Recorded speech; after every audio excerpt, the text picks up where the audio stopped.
Oh, wait a minute. Missing.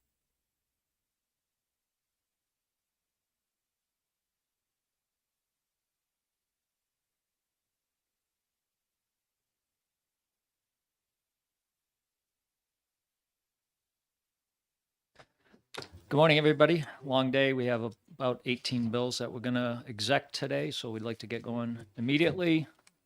Representative, excuse me, Representative Tatro, why don't you lead us in the pledge this morning?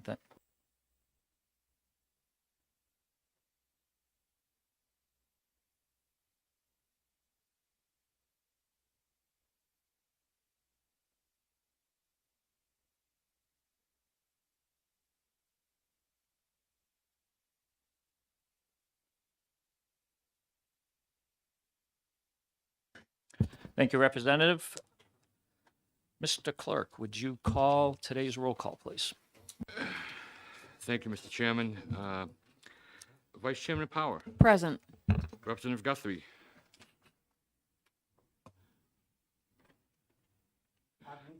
Representative Guthrie, you here? The clerk is here. Representative LaSalle. Here. Representative Keller. Here. Representative Kelly. Representative Elwood. Present. Representative Brown. Here. Representative Cahill. Representative Davis. Here. Representative Tatro. Here. Representative Trey Levin. Representative Gilman. Here. Representative Majori. Here. Representative Mangaputi. Here. Representative Gallagher. Here. Representative Hicks. Good morning. Representative Brown. Here. And Representative Priest. Here. And the chairman. Here. Thank you.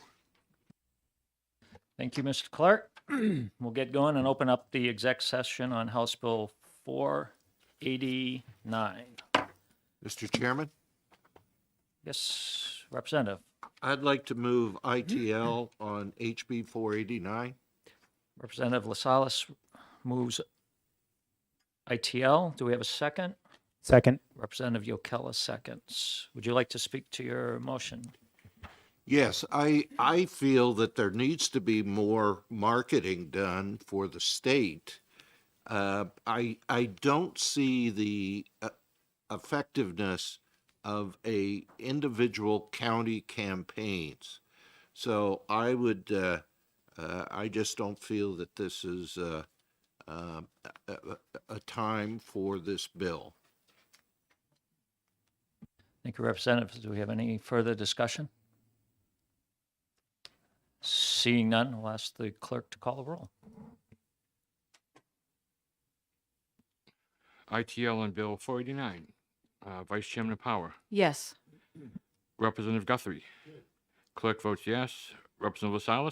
Yes. Representative Keller. Yes. Representative Kelly. Yes. Representative Elwood. Yes. Representative Brown. Yes. Representative Cahill. Yes. Representative Davis. No. Representative Tatro. No. Representative Trey Levin. Representative Gilman. No. Representative Majori. No. Representative Mangaputi. No. Representative Gallagher. No. Representative Hicks. No. Representative Rung. No. Representative Priest. No. And the chairman. Yes. Motion fails, or passes 10 to 9, I'm sorry. Okay, thank you, Mr. Chairman. I assume this will not go on to the consent calendar, so we'll be looking, Representative LaSalle will write the report. And for the minority, I'll write the report. Representative Davis. Thank you.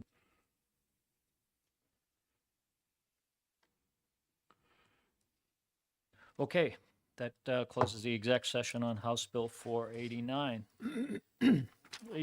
Open up the exec session HB 265 relative to municipal property tax relief for fire suppression systems. Look for a motion, Representative Majori. Thank you, Mr. Chair. I reluctantly move, I'm going to move ITL on House Bill 265. Thank you, Ms. And second, Representative I will second the motion. Representative Cahill seconds that motion. Would you like to speak to your motion? Yes, thank you, Mr. Chair. The bill is very well intended. The bill is intended to encourage businesses to provide an extra level of protection in their buildings and then give them relief for doing that. However, there's still some technical aspects of the bill that need to be worked out, and each time it seems like we have an amendment ready to go to do that, we find that Pandora's box hasn't been quite closed again, and it pries itself open. So at this time, it's best to ITL the bill, and we'll figure out something better in another time. So thank you, Mr. Chair. Thank you. Is there further discussion? Representative Gallagher?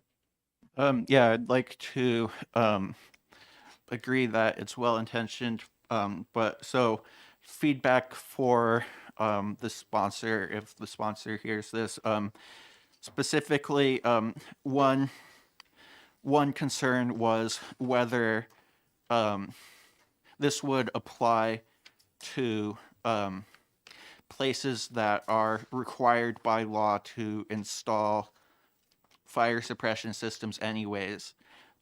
So yeah, we don't really want a tax credit for people just doing what they have to do anyways. So if the prime sponsor could take a look into that, we might be able to work something out for the next time around. Thank you. Further comment? Representative Davis? No? Thank you. Seeing no more, ask the clerk to call the roll. HB 265, the motion is ITL. Vice Chairman Power. Yes. Representative Guthrie. Clerk votes yes. Representative LaSalle. Yes. Representative Keller. Yes. Representative Kelly. Representative Elwood. Yes. Representative Brown. Yes. Representative Cahill. Representative Davis. Yes. Representative Tatro. Yes. Representative Trey Levin. Representative Gilman. Yes. Representative Majori. Yes. Representative Magaputi. Yes. Representative Gallagher. Yes. Representative Hicks. Yes. Representative Rung. Yes. Representative Priest. Yes. And Mr. Chairman. Yes. Motion passes 19-0. 19-0 passes. Any objection to the consent calendar? Seeing none, it'll go on the consent calendar, and that concludes the exec session on HB 265. Representative Majori, Yes, sir. will write the committee report. Thank you.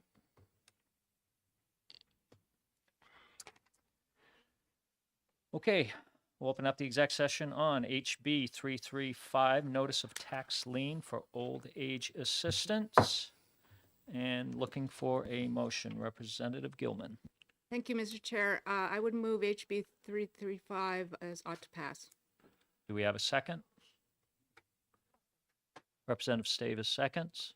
Would you like to speak to your motion, Representative Gilman? Certainly, it's very simple. This just extends the amount of time in the existing law that for notices made. Further discussion? Seeing none, Representative Gilman, could you? Yes, thank you. And we'll ask the roll to call the clerk to call the roll. Okay, Bill HB 335 OTP, Vice Chairman Power. Yes. Representative Guthrie. Clerk votes yes. Representative LaSalle. Yes. Representative Keller. Yes. Representative Kelly. Yes. Representative Elwood. Yes. Representative Brown. Yes. Representative Cahill. Yes. Representative Davis. Yes. Representative Tatro. Yes. Representative Trey Levin. Representative Gilman. Yes. Representative Majori. Yes. Representative Magaputi. Yes. Representative Gallagher. Yes. Representative Hicks. Yes. Representative Rung. Yes. Representative Priest. Yes. And the chairman. Yes. Motion passes 19-0. Thank you, Mr. Clerk. 19-0, Representative Gilman, will you be writing the report? Yes. Thank you. And any objection to consent calendar? Seeing none, it'll go on to the consent calendar. And that closes the exec session on 3:35. Open up the exec session for House Bill 433, property tax exemptions after sale. And looking for a motion, Representative Brown. Microphone. Sorry about that, Mr. Chairman. I'd like to make the motion to retain at the request of the sponsor. The bill needs some additional work. Oh, sorry. Need a second before we speak to it. A second, have Representative Power and Representative Brown. Would you now like to speak to your motion? I would, Mr. Chairman. At the request of the sponsor, the bill needs some work. The NHMA is also helping them rewrite the bill, so we simply need some more time to complete the work. Thank you. Is there further discussion? Seeing none, I'll ask the clerk to call a roll.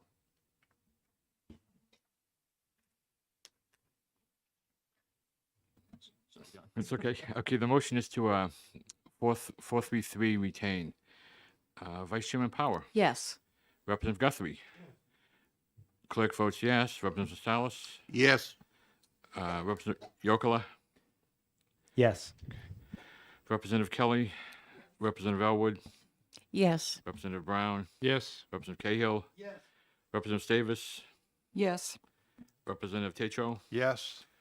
Representative Trelevin, Representative Gilman, Yes. Representative Majori, Yes.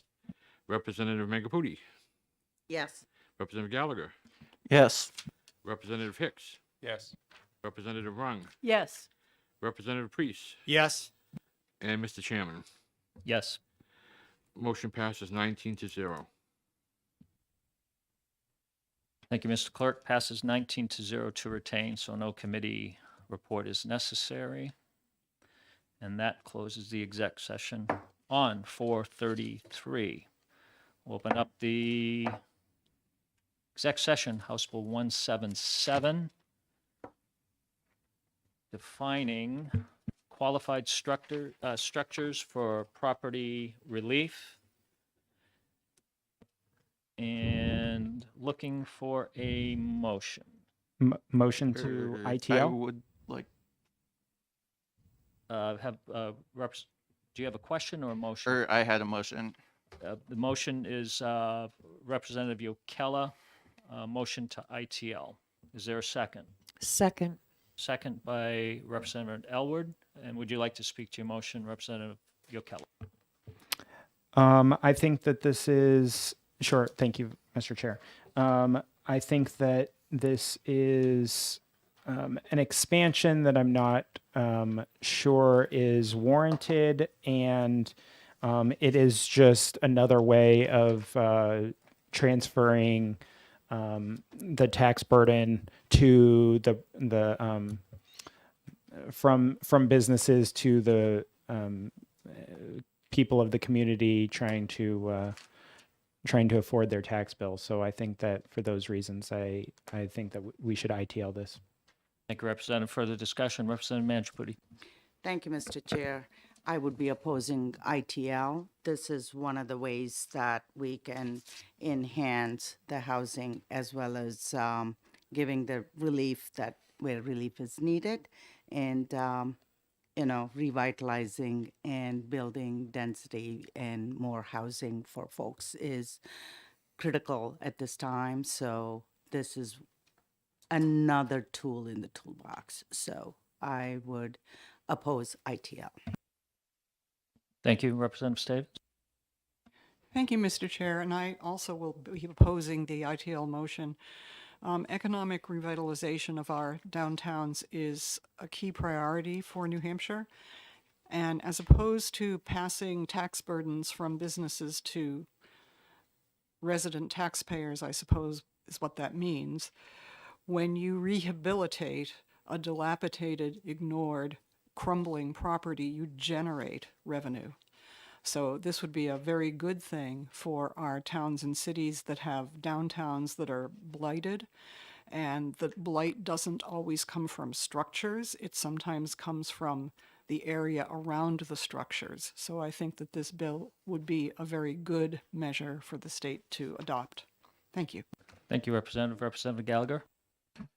I would just like to note that I am opposing the motion of ITL as I have an amendment that I would like to introduce and would like to be given the chance to discuss that before we move on to discussing the bill as a whole. Thank you. Further discussion? Representative Gilman? Thank you, Mr. Chair. I would just like to add to the ITL motion that the Division of Historical Resources has concerns that this will further the burden on them. They're mentioned throughout this RSA and would like to see this RSA to stop being jiggled with. Thank you. Further discussions? Seeing none, could I have the clerk call the roll, please? HB 177, motion is ITL. Vice Chairman Power. Yes. Representative Guthrie. Clerk votes yes. Representative Lascelles. I've always been consistent about jiggling, so I vote yes. Thank you. Representative Yokella. Yes. Representative Kelly. Representative Elwood. Yes. Representative Brown. Yes. Representative Cahill. Yes. Representative Davis. No. Representative Tatro. No. Chair Levin. Representative Gilman. Yes.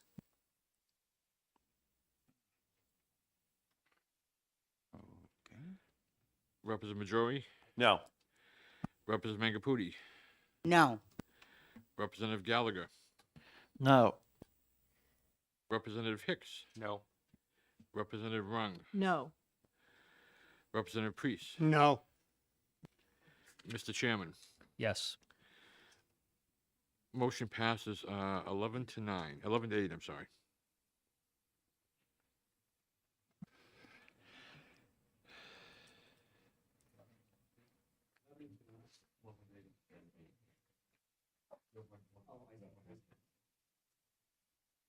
Thank you, Mr. Clerk. I assume this will not go on the consent calendar. Representative Yokella, will you be writing the committee report on that? Yes. And for the minority report? Representative Stavis. Thank you.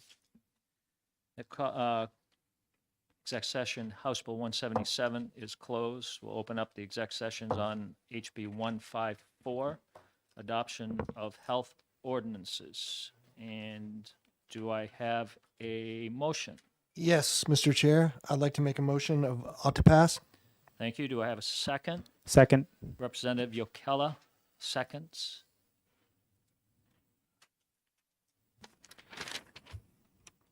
Mr. Chair, Hold on one second.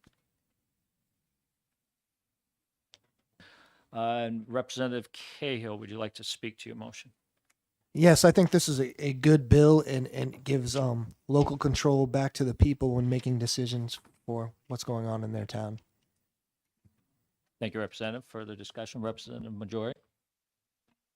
I have respect for everybody in this room and especially Representative Cahill, but disagree in the strongest possible way that this gives back local control. What this does is requires a special meeting for an emergent situation. How is there any control possible in that kind of circumstance? You would need weeks, if not months, to be able to take care of an emergent situation in your town. You need local control, and this wrests it away. So I disagree and will not support the OTP. Thank you. Representative Davis? I strongly agree with my colleague, Representative Maggiore, that this takes away local control from municipalities. Because if you have to order a boil water order, people might be dead before they could get to a public meeting. Thank you, Representative. Further discussion? Representative Tatro, do you have? Can you turn your mic off, please? Thank you. Representative Manjapudi? Thank you, Mr. Chair. And I totally agree with my previous two representative, and I totally oppose this by taking away the local control, especially in an emergency. We just come out of pandemic where this played a key role for the municipalities to have that ability to make decisions, and this will not provide that. So that with that, I will be opposing art to pass. Thank you. Further discussion? Seeing none, we'll ask the clerk to call the roll, please. HB 154 OTP, Vice Chairman Power. Yes. Representative Guthrie. Clerk votes yes. Representative LaSalle. Yes. Representative Keller. Yes. Representative Kelly. Representative Elwood. Yes. Representative Brown. Yes. Representative Cahill. Yes. Representative Davis. No. Representative Tatro. No. Representative Trey Levin. Representative Gilman. No. Representative Majori. No. Representative Mangapudi. No. Representative Gallagher. No. Representative Hicks. No. Representative Rung. No. Representative Priest. No. Mr. Chairman, Yes. motion passes 10-9. Thank you, Mr. Clerk. Representative Power, I understand you'll be writing the committee report, and for the minority, Representative Majori. And I assume that will not be going on consent. Unless you want to have it as ITL and consent. And with that, we will close the exec session on House Bill 154. And we will now open up the exec session, House Bill 336, condominium conversions, water and sewer. And look for a motion, Representative Gilman. Mr. Chair, I would like to move ITL on House Bill 236. Thank you, Representative. Do we have a second? Set. Representative Majori, seconds. Would you like to speak to your motion, Yeah, I think Representative that- Gilman? Yes, thank you, Mr. Chair. I think this is very simple. Condominium conversions can add some, what's the word I want? Load to existing water and sewer areas, or they will need improved wells and septic. And I think it brings a burden onto the towns. Thank you, Representative. Any further discussion? Seeing none, we'll ask the clerk to call the roll.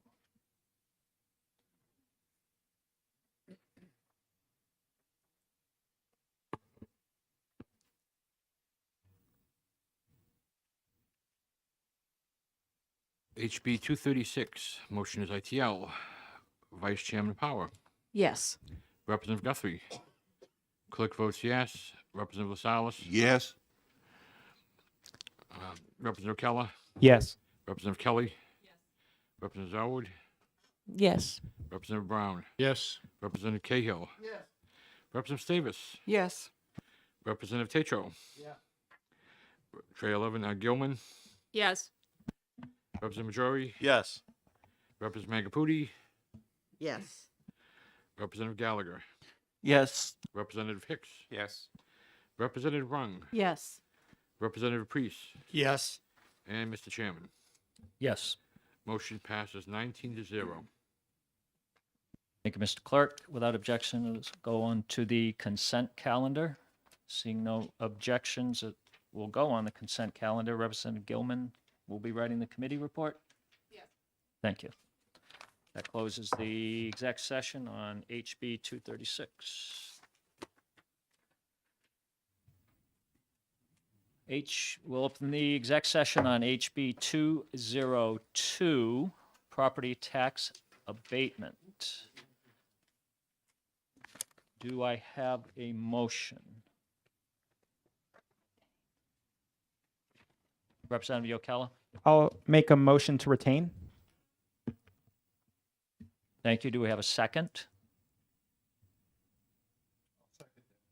Representative LaSalle? And would you like to speak to your motion? I think that that we need to, I think that, like, do some adjustment on the language and do some more understanding about what the actual impact will be. So that's why I think that retain is the proper motion. Thank you. Thank you, Representative. Further discussion? Representative Gallagher? So, on the lines of doing further work on it, I was under the impression that there would be an amendment to this. So I'm wondering if we want to do further work on it, if maybe we could vote on the amendment first and then retain it. We cannot do that. We have a motion on the floor to retain. I will say, once a bill is retained, amendments and further work can be addressed while it's retained anyway. So, further comments on this? I have a couple. I just want to say, for myself, the main reason I preferred to see this retained is the discussion and the testimony given. For myself, very confusing. I know I'm new to the committee. We also have many other new committee members here.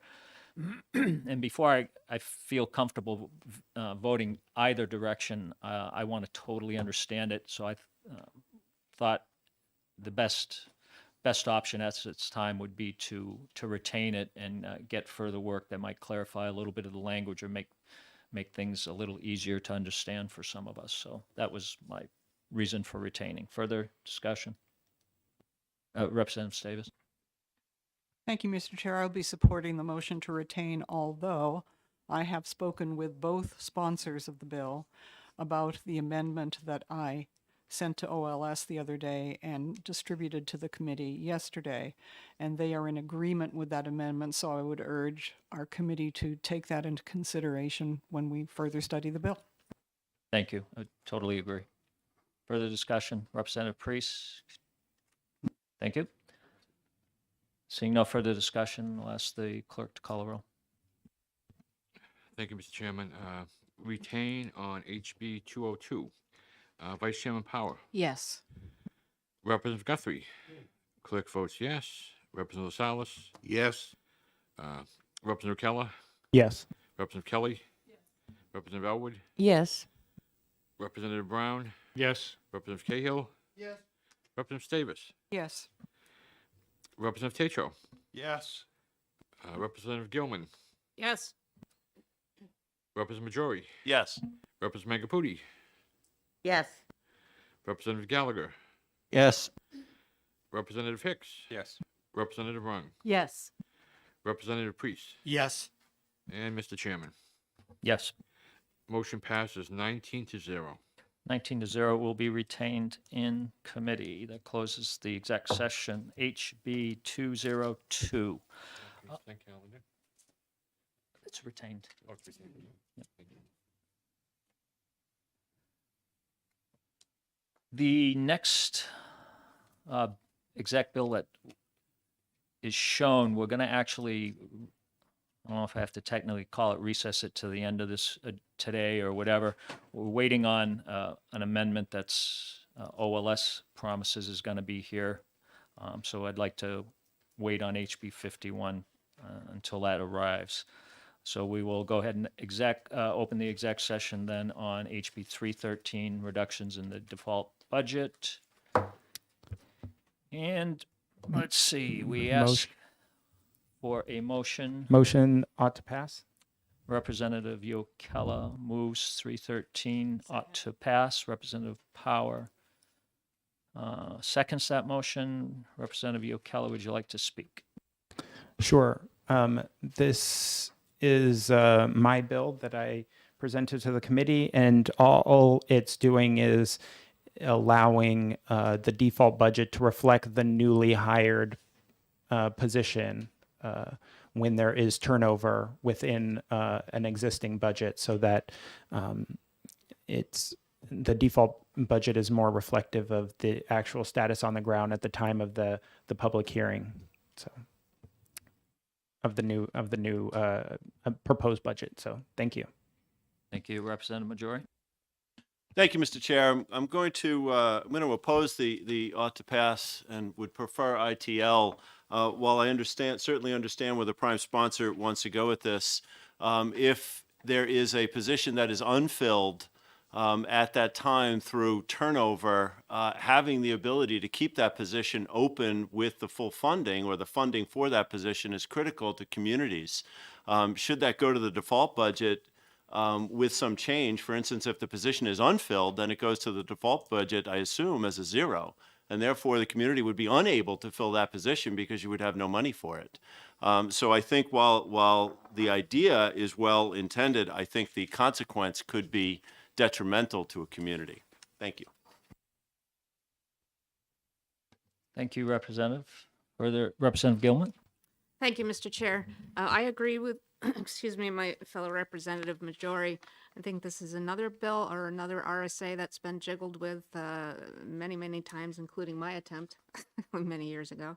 I think that in today's climate, where it's becoming harder and harder to fill positions, I know we have several in our Public Works Department that have been empty for almost a year. And I've heard that from several other communities, that leaving the empty position at the salary range that it was originally budgeted at will give us the opportunity to explore different levels of applicants. And so we're not always going to get an applicant that is less qualified or younger or doesn't need health insurance. So I think leaving that that spot in the budget as it was proposed for the year, or proposed from the year before too, that we have more flexibility in answering our problems. Thank you, Representative. Representative Brown? Mr. Chairman, thank you for taking my question. A question that I have is a procedural. Are we allowed to ask the sponsor a clarifying question on what was brought up by Representative Majori? No. Okay. You may ask somebody who's spoken a question they are not required to answer. Yes. So, Mr. Chairman, can I ask Representative Yocala a question? You can ask, he is not required to answer. Okay. So if you want to go Thank ahead and you. ask the question, go ahead. Representative Yocala, I'd just like to get a clarification on that. My understanding of the language of the bill was that if there was a proposed position, that money could be put into the default budget. Is that true or not? Thank you. If you want to answer, go ahead. Mr. Thank you. Representative. Thank you for asking the question. I completely agree that a vacant position is not turnover. Like, turnover is when the definition that I'm using is that that turnover is when you previously had a person and now you have a new person.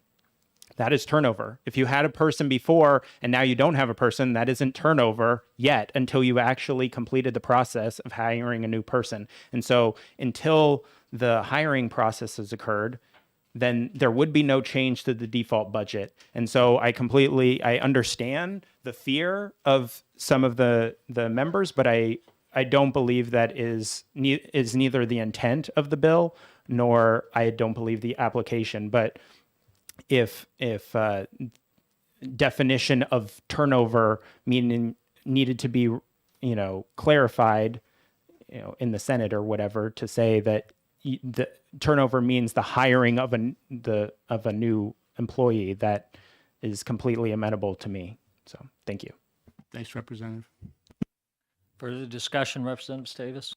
Thank you, Mr. Chair. I know we all have a lot to remember these days, but I would like to remind my colleagues on the committee that we voted to retain a bill that dealt with difficulties in hiring staff and turnover issues with the bill with the deputy town clerks.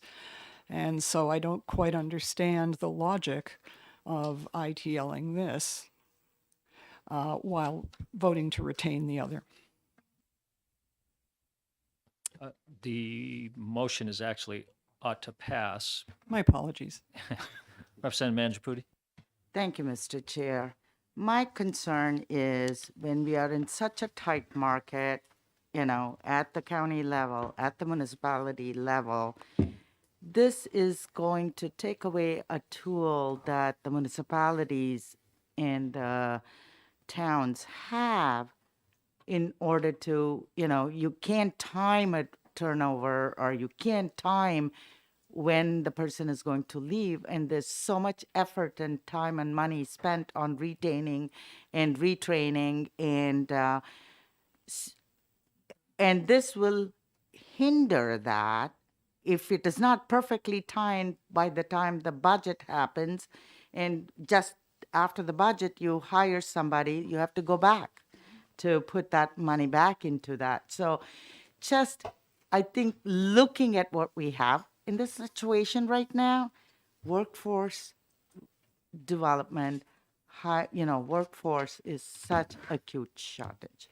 And this will only affect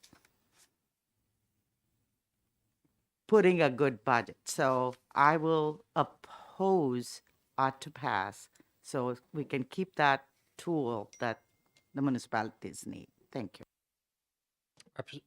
Representative Lascelles. Yes, the whole discussion of the default budget is, I feel, there's a lot of frustration on the part of taxpayers that they go into the voting booth and vote against a budget that they feel is too high. And if that budget fails, the fallback position, which is the default budget, in many cases is higher than the budget that they just voted against. So I am in favor of changing the formula for the default budget to more adequately reflect the intent of what the default budget should be, which is a fallback position in case the operating budget fails. So in my case, I don't think this is a perfect bill, but I'm in favor of it. Representative Majori. Thank you, Mr. Chair. And I agree.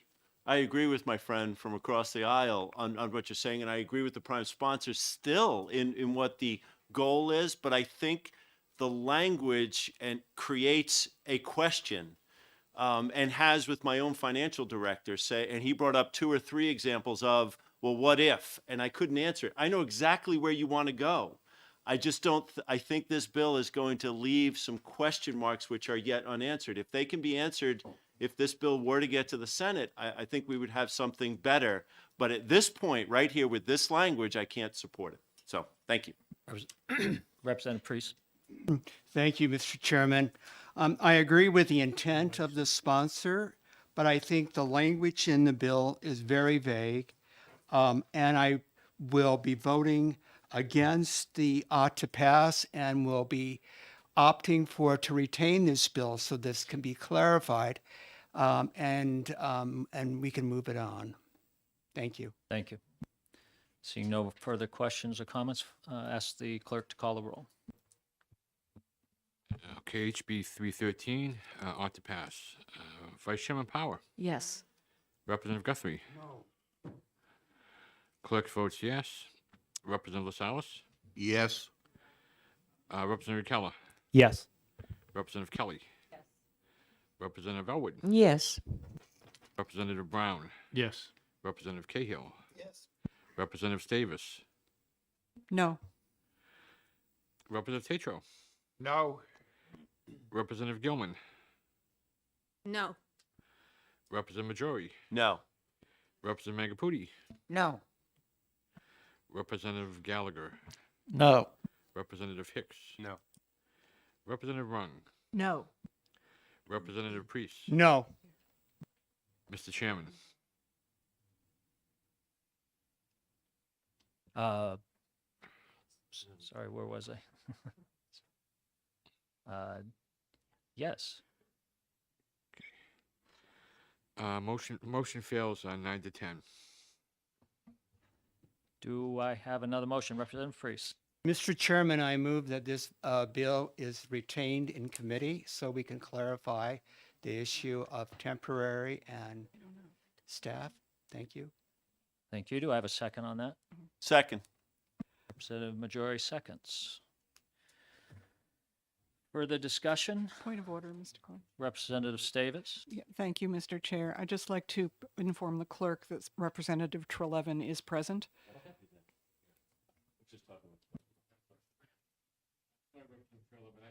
No worries. I just came here. Surely, I've been driving around the block for 2 hours. Terrible.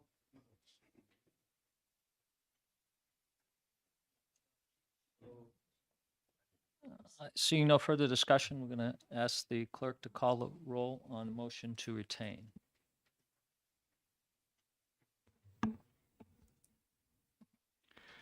HB 313, motion is retained.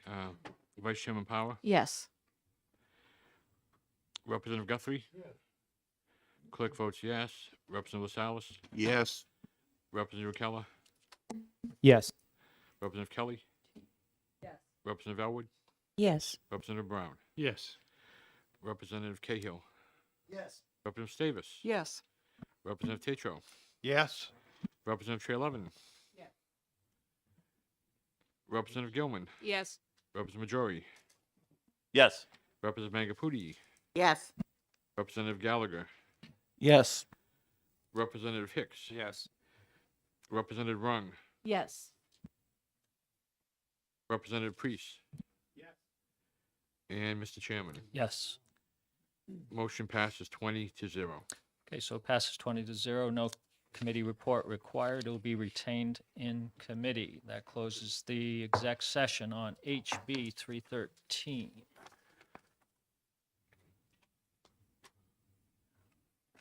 Open up the exec session on HB 270, Commissioner Districts for Stratford County. Do I have a motion, Representative Cahill? Yes, I make a motion to ought to pass H Bill 270. Thank you, Representative. Do I have a second? I'll second that. Representative LaSalle seconds. Would you like to speak to your motion, Representative Cahill? Yes, thank you, Mr. Chair. This is a fantastic bill that brings all of our counties in line together, as Stratford County is the only county without districts. And this is a fantastic bill, and I move to ought to pass. Thank you, Representative. Further discussion? Representative Davis? There's very, very little that is consistent about our counties. And far from bringing our counties into consistency and together, I think this bill divides Republicans and Democrats in a way that is unfortunate. And I think that what we see and what we have seen traditionally on this committee in particular is Republicans and Democrats working together for the betterment of the citizens of our state. And I see this bill as a partisan, divisive issue, and I will be voting against it. Thank you. Thank you. Further comments? Representative Gallagher? So I'd just like to note that I followed up on my question about the distance between the tip of Madbury and the next county over, Rockingham County, with a geographer, and found out that that is in fact an example of point contiguity. And even if point contiguity may technically be legal, I still find it to be in extremely bad taste and think it makes it an example of gerrymandering. So I am going to oppose the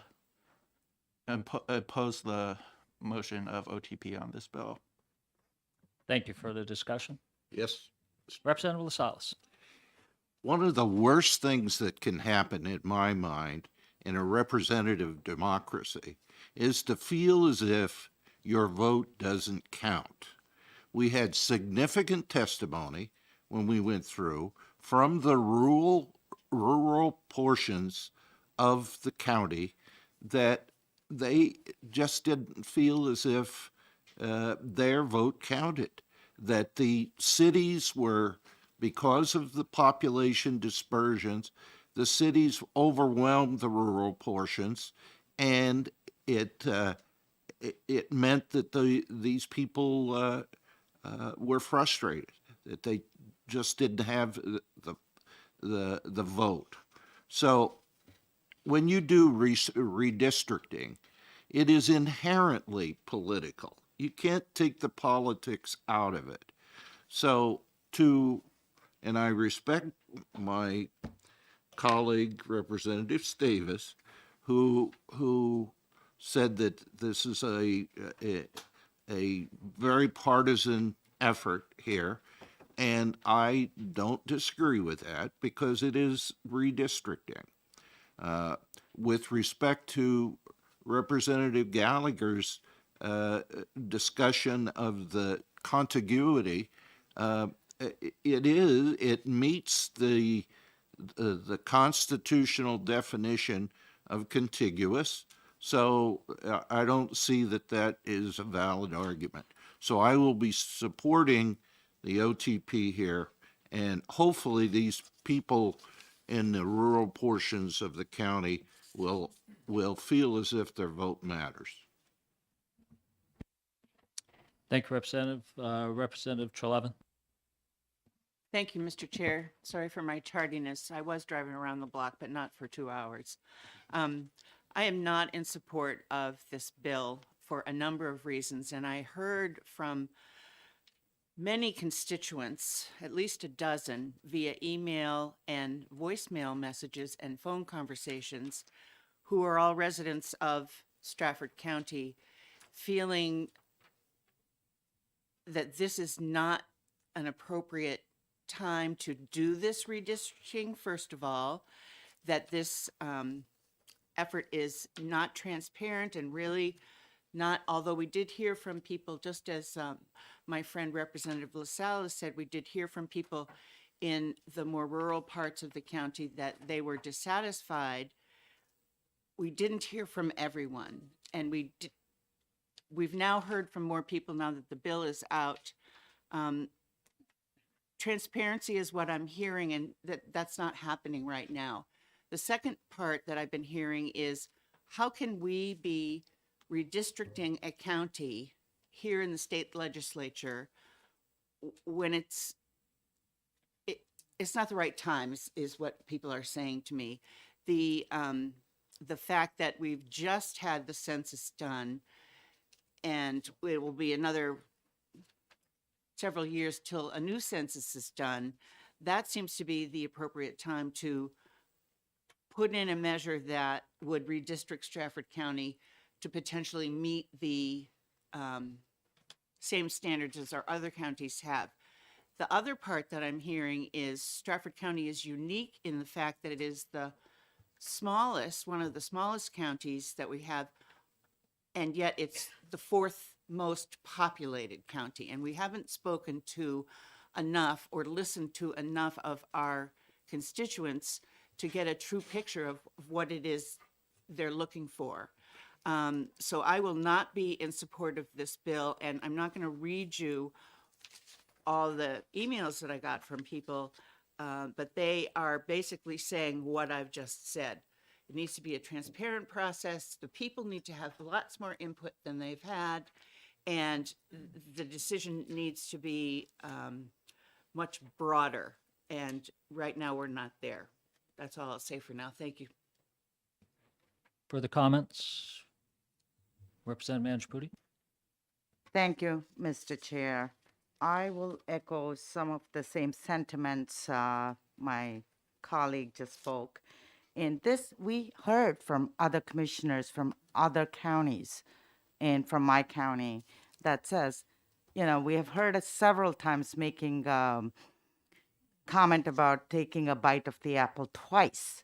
And this is one example where the statewide redistricting commission did all those things for the 2020, between 2020 and 2022. And just because it didn't match up to what some of the voters in that county felt disenfranchised, to say that we're going to redistrict just that county for just that purpose is taking a second bite just because you can do it. So I think the transparency, the democratic process, and also making it more partisan all the way down to the local level, where several commissioners who spoke said it's a nonpartisan issue. The voters selected the commissioners. And if the density of population that happens to be in the cities where that's where it is, and the economic engine is from these densely populated part of the county. So are these voters less of a choice just because they pay more taxes or contribute?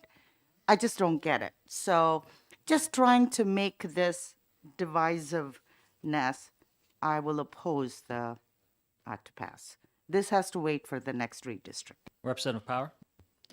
Thank you, Mr. Chairman. With all due respect, I disagree with the notion that this bill is about redistricting. It's putting in place districts at the county level. And in New Hampshire, all counties have 3 commissioners. I see this, as I said, it's about putting in districts, and it's about how these commissioners are voted upon.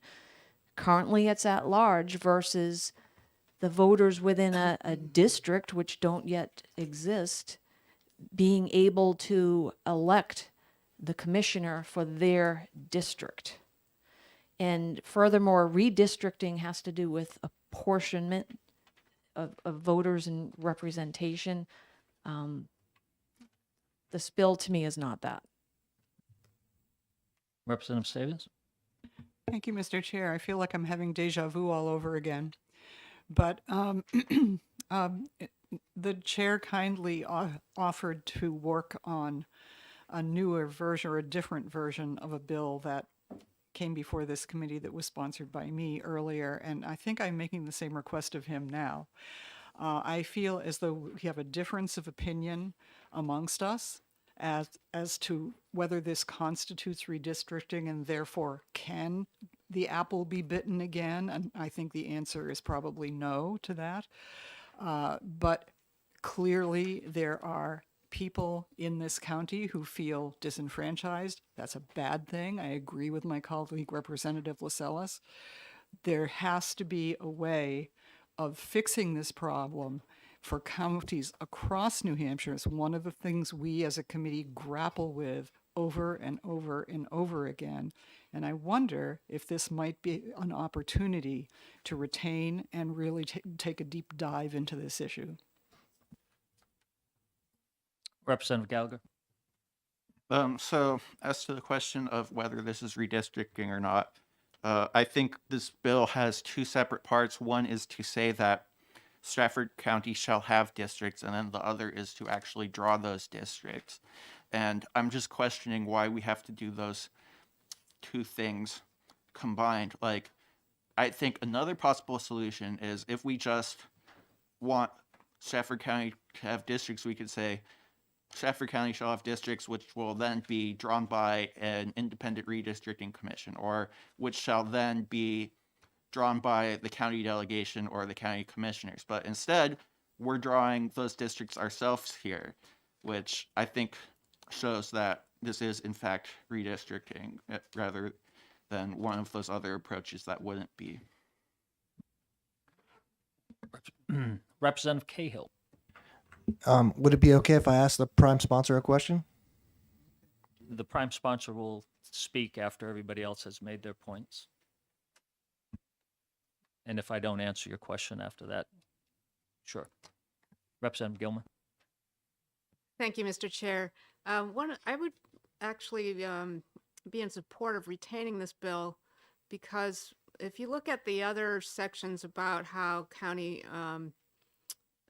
commissioners are elected, it's kind of a flip of this bill where the district is defined and then the terms of the county officials and how they're voted comes after that.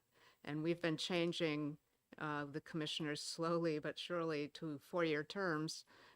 So that might also be a consideration here, and describe how they're voted, which commission has the four-year term first, and then the others would be 2 and 1 or something like that. So I would vote to retain this to work on the mechanics of it better. Can't say, sorry, Representative Rung, go ahead. That's okay. Thank you, Mr. Chair. I'm just wondering why there's no fiscal note on this bill, because there would be a cost to the county to form those districts and set up the election, things like that. I would think there'd at least be a fiscal note. Okay. Representative Priest. Thank you, Mr. Chairman. A couple of my friends who live in these rural areas in Stratford County, when they heard what was happening, was very alarmed. They're independent voters, and they said there was a better process of doing this. And they didn't feel like they were not being heard or represented. Instead, they did feel like their existing system, existing commissioners were hearing them and were representing the entire county for the whole welfare of the county. But they felt like if this was needed, there should be a time where the residents of an independent commission would come up with the boundaries for the 3 commissioners instead of having it done in this committee. Thank you. Thank you. Representative Davis. Mr. Chair, could you refresh my memory? Do we have a motion on the floor? We have a motion on the floor about to pass. Can we vote on that motion and then would like to make another motion? We still have people making comments. Representative Trelevin. Thank you, Mr. Chair. My mic's been on this whole time. Good thing I was quiet. One thing that I forgot to mention, 2 of the folks who contacted me said, why is this in front of our committee? And I had that question as well. Municipal and county government, the name of our committee might make sense, yet these people both asked me why it wasn't in election law, since those folks have more experience with that. That's all. Thanks. Thank you. Further comments? Seeing none, I'll make a few and answer some questions. The first point of this bill, and Representative Gilman kind of talked about how it appears to be reversed. It's just the way that I believe the RSAs are written, and that's how OLS wrote it up. One of the issues that myself and the vice chair and I, assuming most on this committee, are concerned with, and that's consistency. And in one of the RSAs contained in the bill, it says, starts out, except for Stratford County. And then it goes on in that RSA to delineate every other county and their districts. That's the first point. Second point, apportionment versus districting or redistricting. Apportionment is the 10-year, we do every 10 year after the census numbers are given. This past term, we were very delayed on the census, and the district redistricting was quite a bit delayed. Apportionment is when they take the numbers, they assign them to a town or a ward or whatever, and then the districts are redrawn using those numbers. I heard talk about a lot of emails. I too got a lot of emails from people all over the county, including the cities, saying that they were in favor of this. Somebody asked about why this committee. I would ask the same thing. As you know, well, some of you know, I was on the redistricting committee for the state, in the House last term. And all of that went through the election law. I will say in 2006, there was a bill put forth similar to this where they tried to put districts into Stratford County, and that was also before this committee. As to why it was assigned here, I don't have a reason for that. The next thing, this is not redistricting. This is a districting of the county. I've heard, we heard the commissioner of Stratford County last week testify that this was unconstitutional because of apportionment and redistricting. He was either totally in error, not knowing the law and the Constitution, or he was maybe attempting to mislead this committee. It is not. In fact, I went to the Secretary of State yesterday and had a discussion on HB 270, and he said, indeed, what you are doing is not only lawful in Constitution, but he understands it. I asked him about redistricting versus district. He said, this is not a redistricting. You are more than entitled to district Stratford County.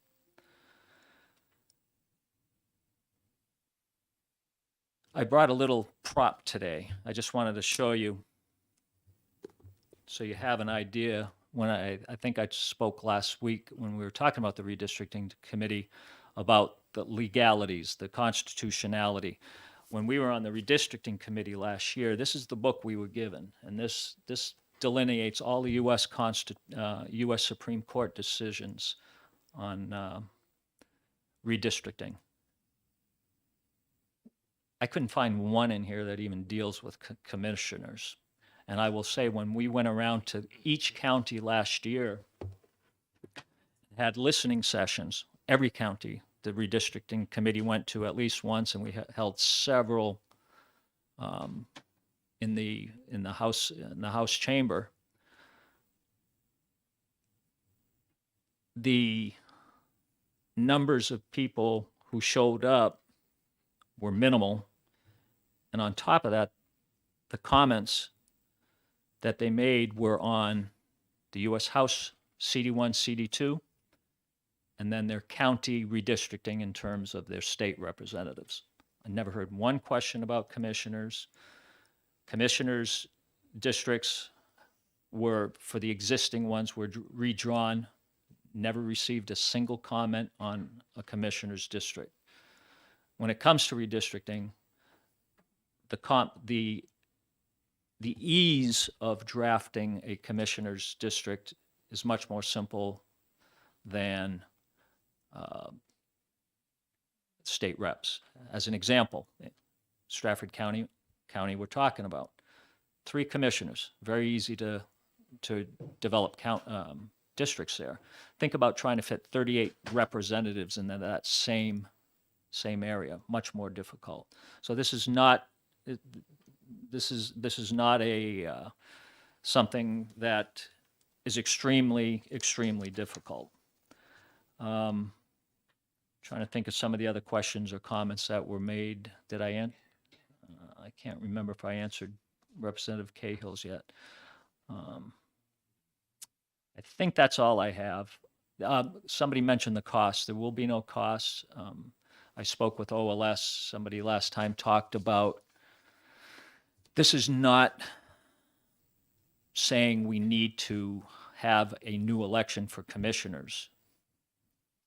What it's saying is the next time the election cycle comes around, we will be electing commissioners to districts within Stratford County. So there will not be any additional costs involved with that. And that's it for now. Representative Davis. Thank you, Mr. Chair. I hear that you're clearly passionate about your bill, and I wish that we could vote on the bill. Thank you. Seeing no further questions, we're going to have the clerk call the roll. Yes. Okay, go ahead. Thank you, Mr. Chair. I appreciate it. I want to reiterate the message that I got from the people who talked to me and emailed me and left me messages about transparency and about the fact that the input for changing something that's worked in Stratford County for decades, they weren't asked about it, not broadly enough, not widely enough. And I understand that people don't often come to listening sessions when they don't think there's a big problem. But when something is going to be changed, then they see that there may be a problem and they speak up about it. And I really want to be listening to those people who are speaking up now. Thanks very much. Okay. Yes, Representative Priest. I would like to echo the comments that were expressed by the previous representative. I think there is no transparency in this. And to really further and to make this a districting plan that the chairman wants, we should retain this or put it into a study committee and reach out to all of the communities and the residents and get their input on this matter. Thank you. Okay. On that comment, I've heard this several times now. This bill has been out for 2 months. People have more than enough time to come and testify. We received an email, everybody received an email from a gentleman involved with a advocacy group, I'll call it that, talking about a lot of the issues that y'all are bringing up. The same individual who casually suggests down at the bottom of his page that some of the other redistricting plans are under challenge in court. What he failed to mention in that email is that he and his group, a very partisan, although he calls it bipartisan, group, is the one who has filed those lawsuits. Also, there were many things that he put in here were just totally wrong, talking about the unconstitutionality of it, much like the Commissioner McGlaris did. It's fine when people send out information, but when they send out information that's totally wrong, I mean, that's another thing. We keep hearing how this has worked in our county. It has not. Obviously, the people who knew about it and took the time to come out and spoke about it, they were adamantly speaking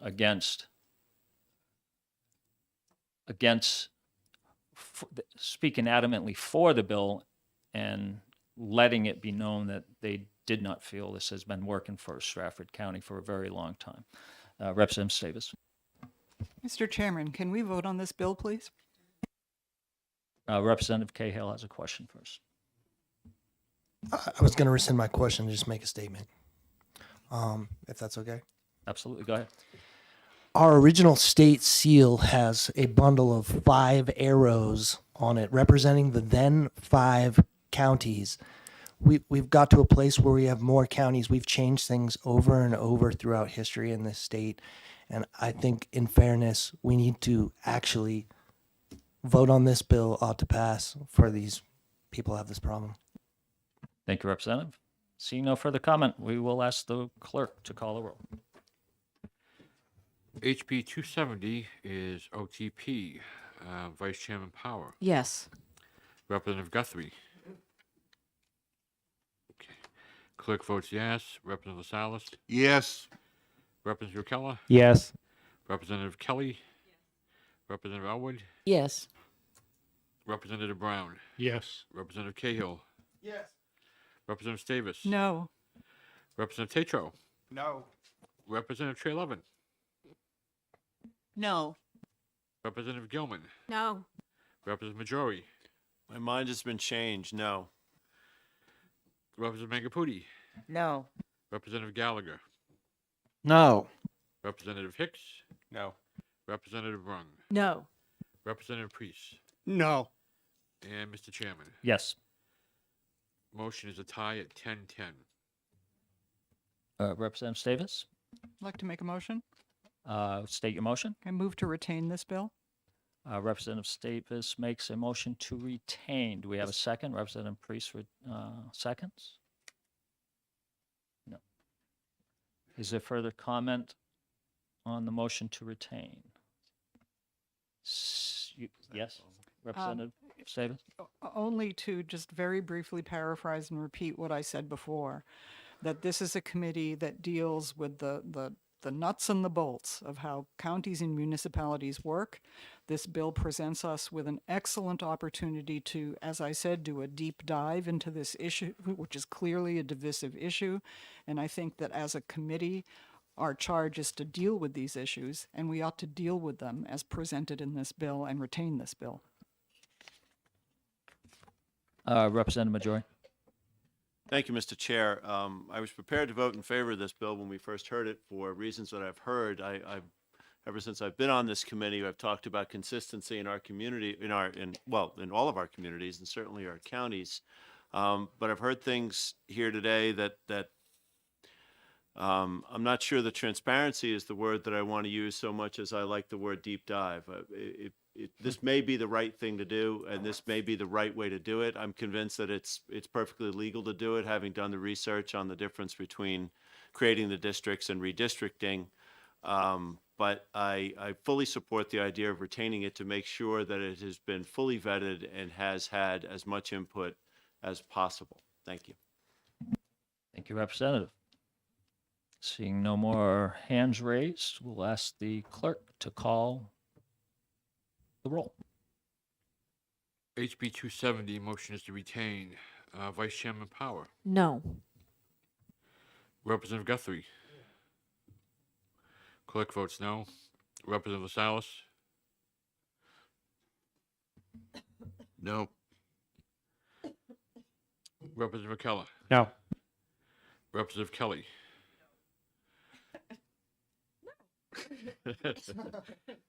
Representative Elwood. No. Representative Brown. No. Representative Cahill. No. Representative Stavis. Yes. Representative Tatro. Yes. Representative Trelevin. Yes. Representative Gilman. Yes. Representative Majori. Yes. Representative Mangapudi. Yes. Representative Gallagher. Yes. Representative Hicks. Yes. Representative Rung. Yes. Representative Priest. Yes. And Mr. Chairman. No. Motion passes 11 to 9. It's 10-10. No. No. Oh, Guthrie. Oh, okay. Yeah. Okay, then the motion to retain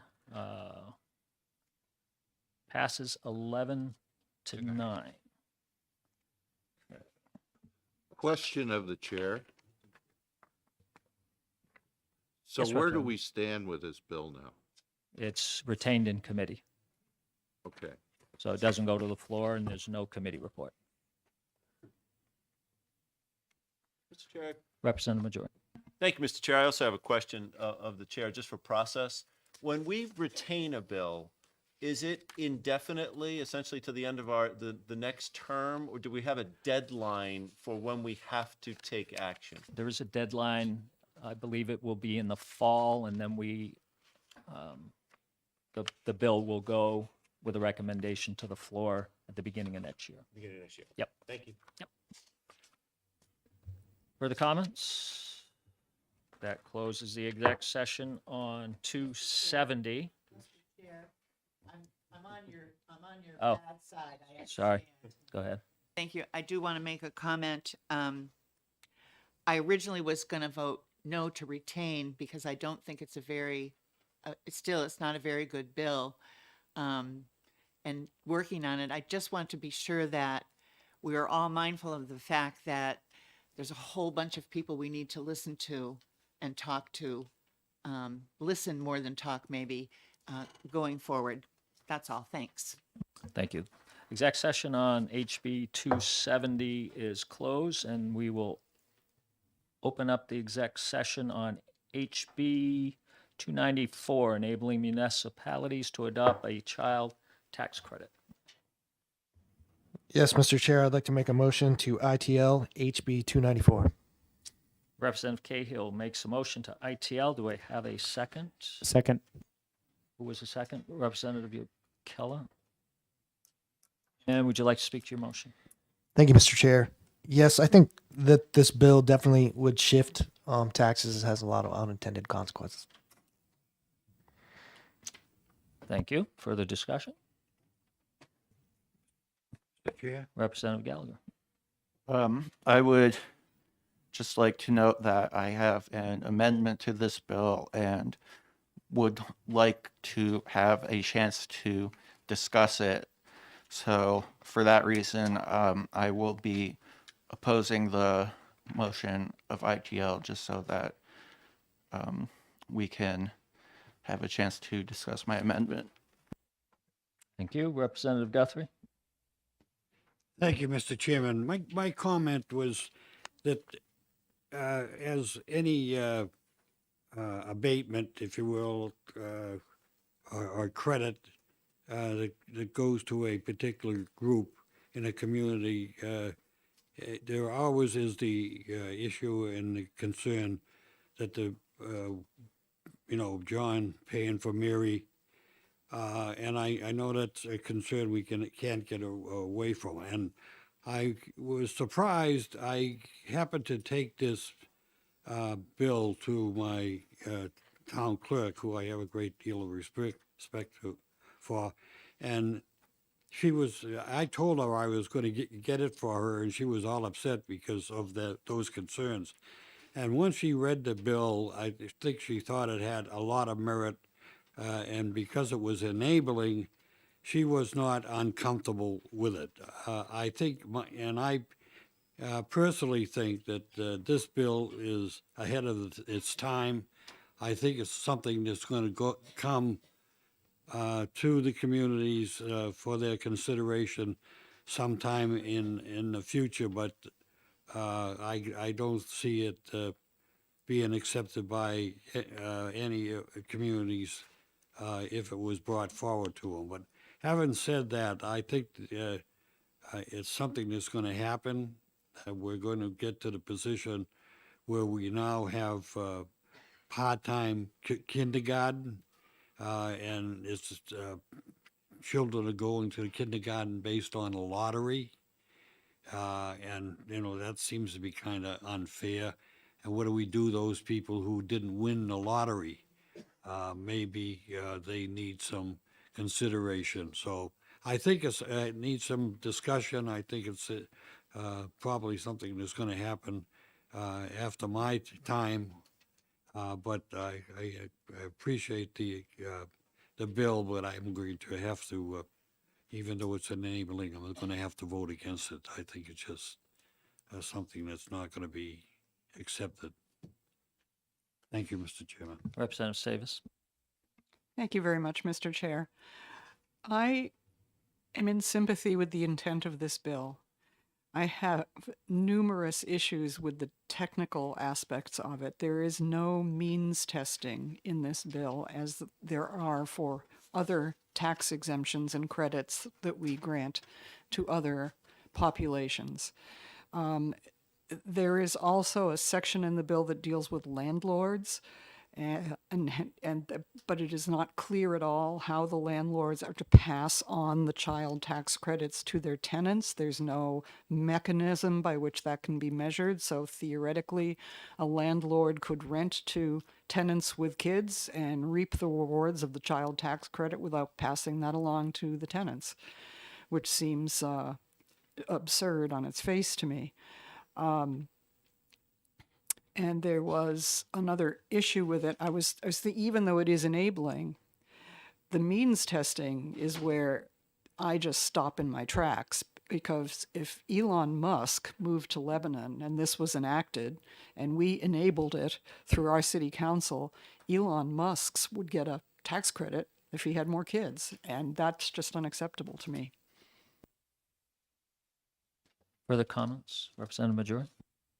I feel like I'm heaping on, but I would also note that the bill has technical flaws that haven't been addressed. Even if the amendment was introduced, there's another technical flaw. You can't have a percentage in the bill. It has to be a fixed dollar amount. DRA can't operate with the idea of any percentage. They need guardrails. So the bill may be well intended and ahead of its time, but it is not ready for prime time. Thank you.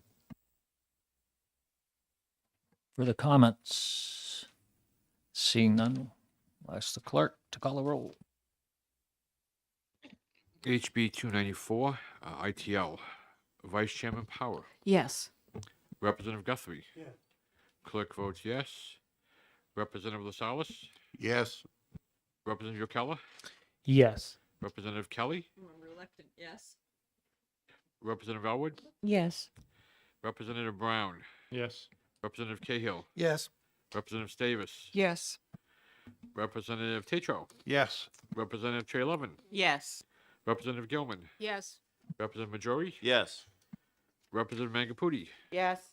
Representative Gallagher. No. Representative Hicks. Yes. Representative Rung. Yes. Representative Priest. Yes. And Mr. Chairman. I am going to join Representative Gallagher and say no. 18 to 2, the motion passes. I assume this will, any objections to the consent calendar? Seeing none, it'll go on the consent calendar. And who made the original motion? Representative Cahill, will you write the committee report? Thank you. That closes the hearing on HB 294. Open the hearing on executive session on HB 423, accessory dwelling units use by allowed by right. And looking for a motion, Representative Priest.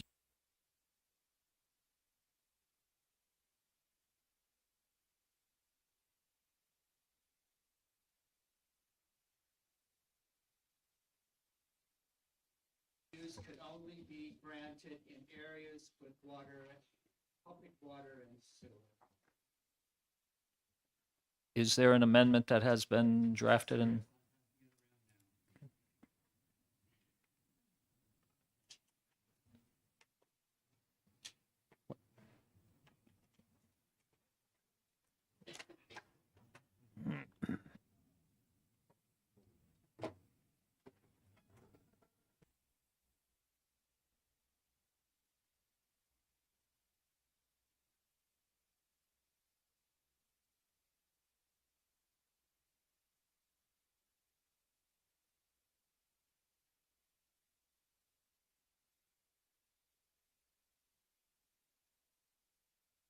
Is there a second on, why don't you make a motion on the amendment number, please?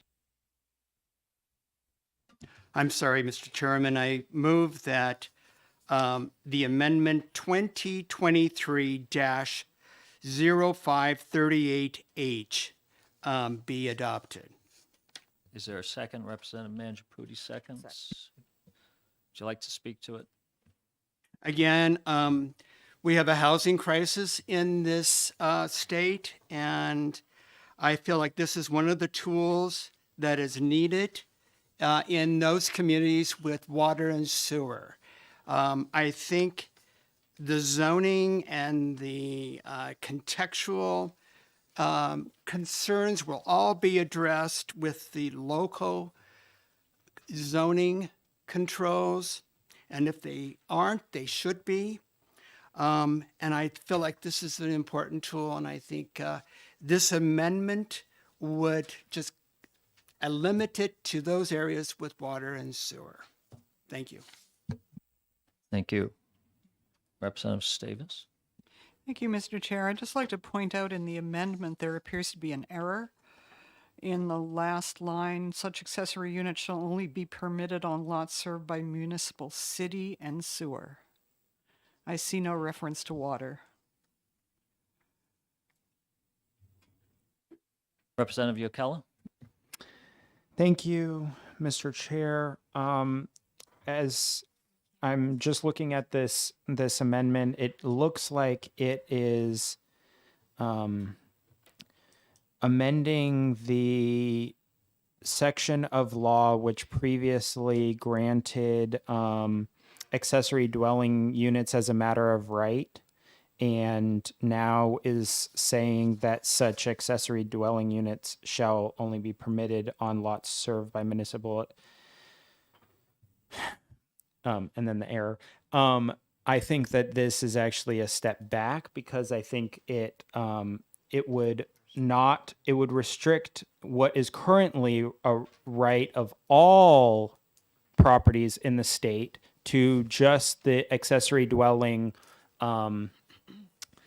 that is already allowed to be changed to just allowed on lots served by municipal city water and sewer. And so while I think this needs, I think what this really needs is this bill needs to be retained or tabled in some aspects so that this committee and or the committee on housing can really do the work necessary to address the needs of the housing in the state. And while I believe this amendment is well intentioned, I think that it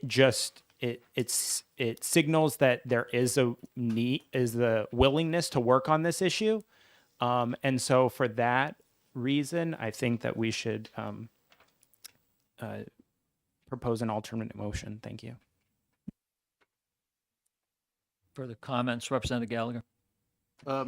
So yeah, I would like to echo Representative Yokella's concern about this possibly being a step backwards. I'm thinking instead of shall only be permitted, the better wording might be shall only be required to be permitted.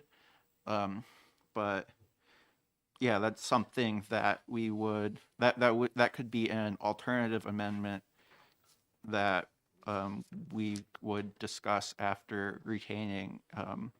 So yeah, I think this amendment, I think the bill, yeah, I don't think that this particular amendment is the right way forward for this bill, but I would like to see the underlying bill succeed and hope that we can have a chance to help it do that. Representative Hicks? I wholeheartedly support Representative Yokella's comments. Thank you for the comments. Representative Minch? Thank you, Mr. Chair. I support, I mean, I'm talking about the procedural thing. This happened to me a couple of terms ago when there was a error on the amendment, and the committee at that time recessed, and I got a change and corrected and brought it back after lunch, which I'm looking at the clock, it's getting to be close to that. Is there a way, instead of retaining it for a whole year and bring it back with the right amendment? Because this is a critical piece that we need to address the housing shortage. Any number of ways that we can do to help alleviate, this is not the only answer. This is one of many tools, and we are desperate with housing need. And instead of retaining it for the whole year, if there's a way that we could get that. Yeah, thank you. Representative Priest? Thank you, Mr. Chairman. This is a question to the chair. What is the procedure when we receive an amendment and there's errors that we find in the discussion of it? As far as I'm concerned on this, we will proceed with a vote on what exists. It's up to the individual who's bringing the amendment forward to make sure that that bill is properly vetted and correct, which brings us to the point of a lot of times we get these amendments very, very last minute. Not a big fan myself from either side, because it really doesn't give us proper time, to vet the actual amendment. But so as far as I'm concerned, we'll continue to vote on the amendment as it is. Representative Guthrie?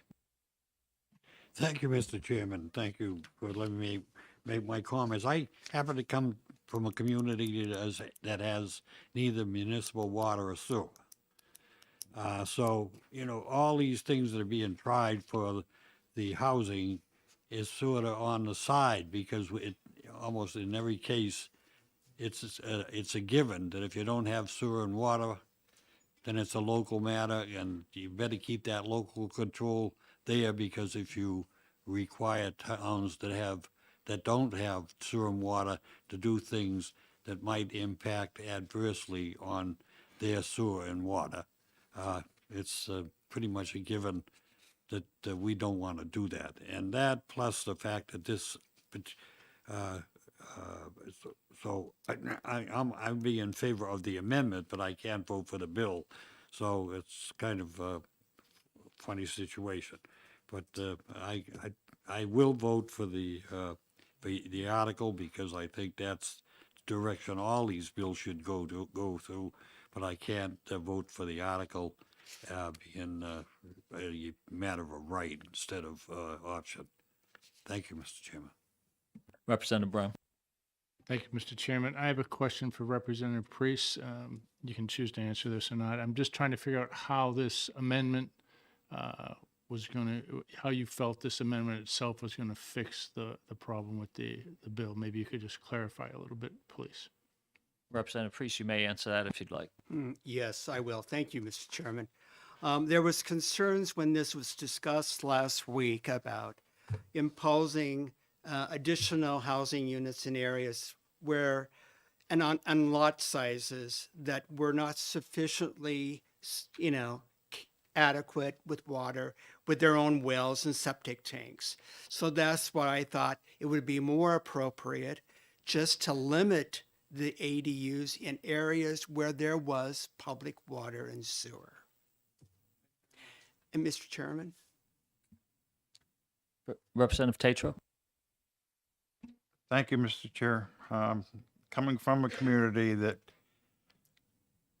does not have water, municipal city water or sewer, this would take the communities I represent right out of the housing auxiliary unit market. And with all the talk of not having enough housing, seems to me this is negative against making more housing. And also discriminatory, because they're eliminating towns that don't have accessory municipal sewer and water. And the property owners may have enough land to comply with state law, and there's already state requirements for square footage of septic systems, plus location of the well service. So I cannot support this. Representative Davis. Thank you, Mr. Chair. I seek the wisdom of the chair on this question.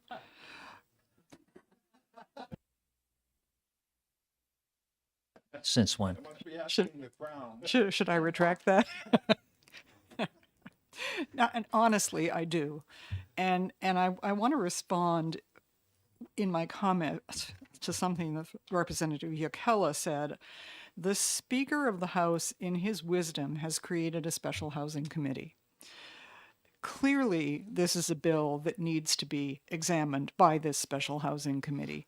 What is the proper procedure from our perspective as a committee to get it from our committee to the special housing committee?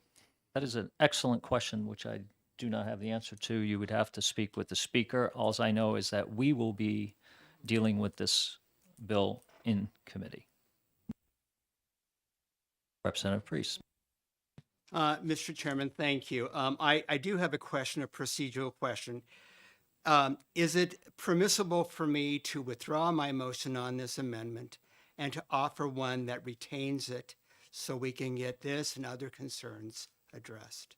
You can always take back your your amendment as long as the second approves it, and then we will be back to another motion. Representative Priest, Is it proper for me to withdraw the motion now? you can do that. Thank you. I would like to withdraw the motion for amendment 2023-0538H so we can correct the mistake on this amendment and also clarify other issues. Thank you. Who was the second on that? I'll second it. No, no. Who was the second? You were the second. I was the second. Are you willing to withdraw your second? I would, but can I make a quick comment and No, ask? you can either, we got to move this along. Either yay or nay. Do you want to? I will withdraw. Okay, very good. Can I make a comment The now? motion, no, you cannot. Right now, we will take another motion. Is there a motion? Representative Gallagher? I would like to move to recess the executive session on this bill for an hour so we can get lunch and then come I back. don't believe that's a motion. Oh. That could be made. We're looking for a motion on the bill. We've opened up the hearing on HB 423. Representative McDonald, do you have a motion? Yes, ITL. No. Representative McDonald moves ITL on HB 423. Do we have a second? I second it. Representative Cahill seconds. Would you like to speak to your motion?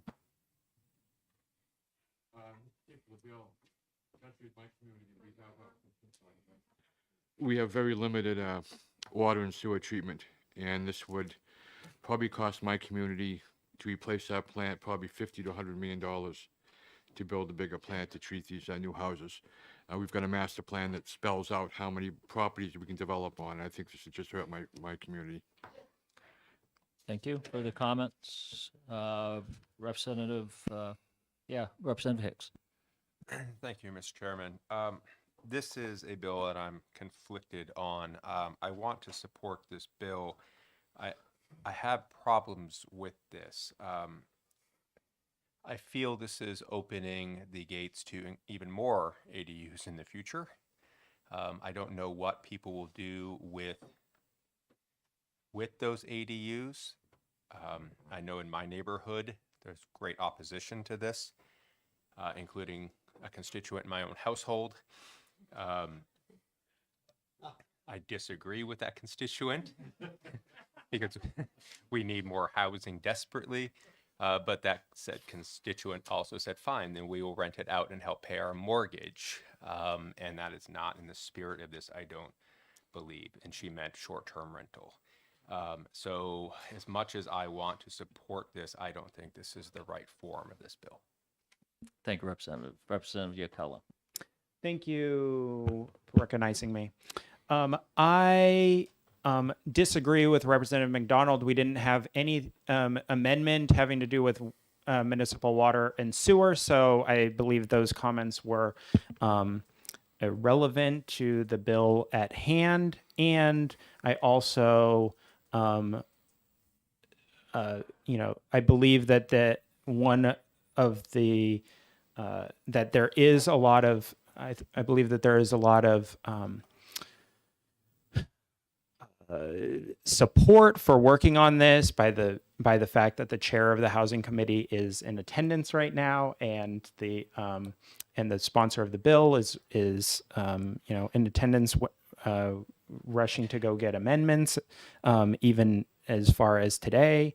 And so I just believe that in answer to Representative Davis's comment about how do we get this from our committee to the housing committee, it would be a motion to vacate from this committee on the floor and of the House, and then to recommit to the housing. And the housing board or the housing committee is going to, I believe, meet regularly and going to be doing deep dives in this type of issue. And so I agree with the representative that this is the proper place. And will give the work, have the time to do the work, the deep dive work that needs to be done on this. And so, while of course I would be in favor of retaining in this committee, I would also be in favor of vacating to the housing committee also, which I don't believe can be made in this at this time, but could be made on the House floor next week when we meet again. Thank you. Representative Gallagher? Yeah, so just as Representative Yokella was noting with some of our audience members in attendance today, I was wondering if we could have prime sponsor Reed recognized to help us clear up some of the questions that we had about this bill. Is that a question of the chair? Yes, that's a question of the chair. No, we are going to continue with this bill. Representative Mangiapudi. Thank you, Mr. Chair. I would suggest, this is my feeling on this bill. Yes, I am a co-sponsor of this.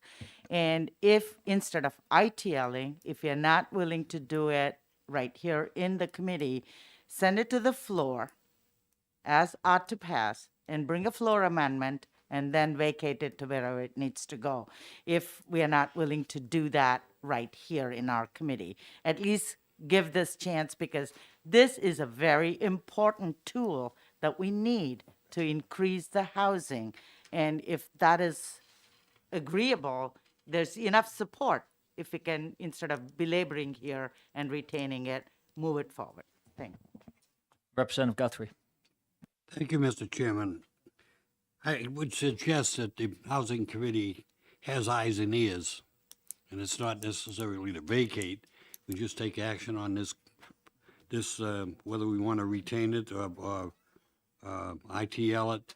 And I'm quite sure that, as I said, they have eyes and ears. I don't think it's necessary to vacate. Thank you. Representative Davis. Thank you, Mr. Chair. I think this is a very important conversation. I appreciate the chair giving us time to have this conversation. I frankly don't know whether this is a good bill or not. There are good parts to it. There are not so good parts to it. One of the issues that worries me about the Special Committee on Housing is how will it dovetail with the work that we do on a daily basis in municipal and county government? How will the laws that undergird the way our counties and municipalities run be assured that they are not trampled upon in a rush to develop more housing when maybe those areas in which that housing is thought to be developed are not appropriate for that area, but may be more appropriate for another area. So that's a concern I have. And I also would like to offer another suggestion, that we take a vote on the bill, that we debate it on the floor or table it, in which case it can be pulled off the table and reconsidered by either our committee or another committee. But I think that it appears obvious to me that we are not equipped or prepared to dispose of this bill today. Representative Brown. Mr. Chairman, just a clarification. I believe Representative McDonald made a motion. I didn't hear a second, so I'm just concerned that we have a motion on the floor. Yes. Okay. There is a motion of ITL. So I guess I'd just ask if we could act on that motion. Representative Majori. Thank you, Mr. Chair. I'm so conflicted on how to get this to the right people, because I still have questions. I asked the question in committee when testimony was given that this is only a step towards, and I forget the exact words that the witness used. And I asked, well, can you tell me how many units we have added, or how much the one ADU mandate has helped the situation? And the answer was, we don't have those stats. So I asked, well, then how does doubling this to 2 help if we don't have any stats. I'm more than happy to support something that helps housing, but I have to be able to report back to my community and say, which by the way has told me not to support this, but say this will help in this way. So I just, however we can get it to the right people, I'm all for that. Thank you. Representative Hicks. Thank you, Mr. Chairman. I just want to be clear that if I support the ITL motion, it does not mean that I want to kill this bill entirely. And so that's a difficult thing for me. I do think that this should be continue to be studied. Representative Rung. Thank you, Mr. Chair. I support the ITL. I really support expanding our housing, and I think accessory dwelling units can be a tool to that. But the way this bill is now, in my day job on the Resources Committee, one of the things that we've been hearing a lot about are failed wells, that wells are being overused. In a drought situation, we have catastrophic well failures throughout the state, and we have a couple bills in front of our committee now on that. So I think any bill that this committee is considering to add housing onto an existing lot, I think it would be appreciated and helpful to have a component of that bill ensure that if that accessory dwelling unit is relying on an existing well, that there be a hydrological study to ensure that that well can support that additional population or the additional residency on the lot. But as it is now, it doesn't have that safety net, and so I would support the ITL. Further comments? Seeing none, we'll ask the clerk to call a roll. Okay, HB 423, the motion is ITL. Vice Chairman Power, Yes. Representative Guthrie. Clerk votes yes. Representative Salas, A reluctant yes. Representative Keller, Hard no. Representative Kelly, Representative Elwood, Yes. Representative Brown, Yes. Representative Cahill, Yes. Representative Stavis, Very reluctant yes. Representative Tatro, Representative Trelevin, No. Representative Gilman, Yes. Representative Majori, Yes. Representative Mangaputi, No. Representative Gallagher, No. Representative Hicks, I'm going to go no. Representative Rung, Yes. Representative Priest, No. Representative Chairman Turcott, I'm sorry. Yes. Motion passes 14-6. Okay, the motion passes ITL 14-6. Representative McDonald, I assume you will write the committee report? Yes, sir. Very good. And I will write the minority report. We'll fist fight over it, but someone will write a minority report. It's going to go on the floor. No. we'll look for direction on Sure. that from the minority individuals on the committee. We'll make that decision then. I am part of the minority of the vote, so yeah, I will. I didn't, I will. not minority on the vote, Representative Keller, the minority senior members of the minority committee, not the vote. So the senior member of the minority of the committee voted to ITL. They weren't part of the minority of the committee on this vote. Correct, but she will get the final decision on who writes the committee report. Okay.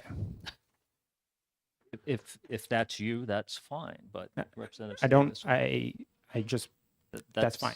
Yep. I understand your position. And that closes the exec session on 423. It looks like we have 1, 2, 3, 4, 5. We got about 6 more. Representative Priest. Yes, could this be taken off of the consent? It's not It on. won't not go on the consent. consent.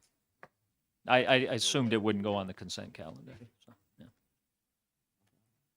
All right, so we have 6 more to go. I don't think we can do those in 10 minutes, so why don't we break until 1:30? That gives everybody an hour, and we'll come back and finish up.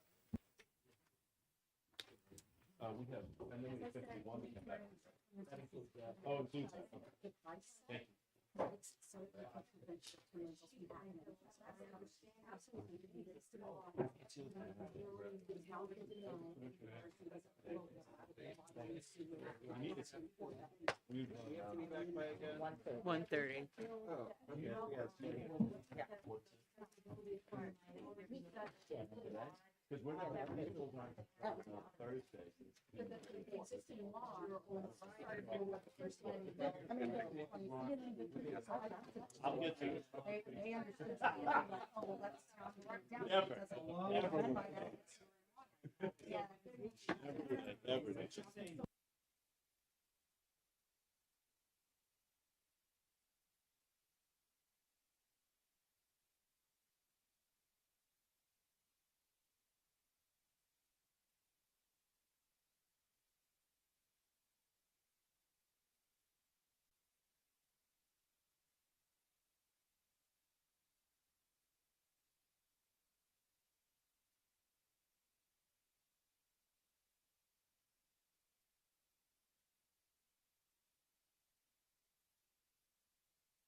Okay, folks, we're going to get going here. We'll go open up the exec session on HB 467, public playground accessibility. Representative Priest. I'd like a motion that we, OTP Bill HB 467. Do we have a second? like Representative to Manjapudi? Would you like to speak to your motion? Yes, I would. The reason why I think access to any park is essential, well-designed, well constructed, and I think it's essential if you have any disabilities, physical disabilities, and are handicapped. And I have a personal experience I would like to share with you because I have a nephew who has physical disabilities, and I see him on pathways that are not accessible and they don't meet the ADA requirements, and it's just heartbreaking. So I think this bill kind of rectifies it. Thank you. Thank you. Do we have any other comments? Representative Power? Thank you, Mr. Chairman. I do believe that it is important to have public playground accessibility for all people. However, due to the fact that there are already federal requirements to have surfaces that allow for accessibility to these playgrounds, I don't see the need for this bill. So, yeah, I'd be voting against OTP. Thank you. Representative Davis? Thank you, Mr. Chair. We did hear in testimony when you heard this bill that while the ADA is terrific and requires many things, it does not take into account variations in climate. And what we heard from those who testified in support of this bill is that the harsh New England winters wreak havoc on the kind of filler that is used to make playgrounds elsewhere in the United States accessible, rendering them inaccessible for people with physical handicaps in New Hampshire. So I will be supporting the ought to pass motion. Representative Brown? Thank you, Mr. Chairman. I wasn't here, but I did look at some of the testimony in regard to this. So my question that I have is, how is this funded beyond what's already required by the ADA? This is actually not a place, we don't generally answer questions. Okay. It's Representative Manjapudi. Thank you, Mr. Chair. I am in full support of ought to pass for a couple of reasons, a few reasons. One is ADA compliance will bring equipment that's adaptive equipment to the playground, but it does not address the ADA accessible playground to caregivers who are handicapped. So, it could be adaptive swing, adaptive climbing thing for the kids, but ADA, playground is not accessed by the adults. So from that angle, we need to make sure that the access to playground as a caregiver coming to bring a child to a playground who doesn't need an adaptive equipment. So this addresses that in terms of surface. If I'm in a wheelchair, I can do that. And also having been a speech pathologist and worked with the multiply handicapped disability population for 30 plus years, I know exactly what the hurdles are in terms of it. And one of the testimonies referred to the playground that's in my district. And I'm proud to say a lot of thought was put into it and a lot of public input and taken into. We have a playground for special needs kids in a school, small one, but this is a public playground. And I cannot tell you how many people show up there, and such a joy to watch that, to see that it's accessible, not just for the kids, adapted people with disability, kids with disability, but also the caregivers. And the cost of doing something right from the get-go is a lot less expensive than trying to redo it. And so there's a lot available now. So to make inclusive public spaces is a key thing. It should be paramount. And this does that. And with that, I will shut my mouth. Representative Yokella. Thank you. When I first saw this bill, I was adamantly opposed to it because I don't like more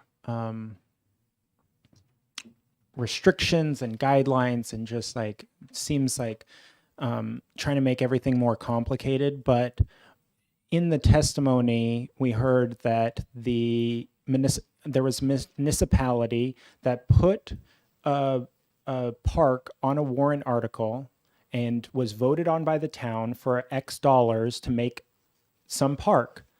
And as a taxpayer, you get the right to be able to vote that up or down.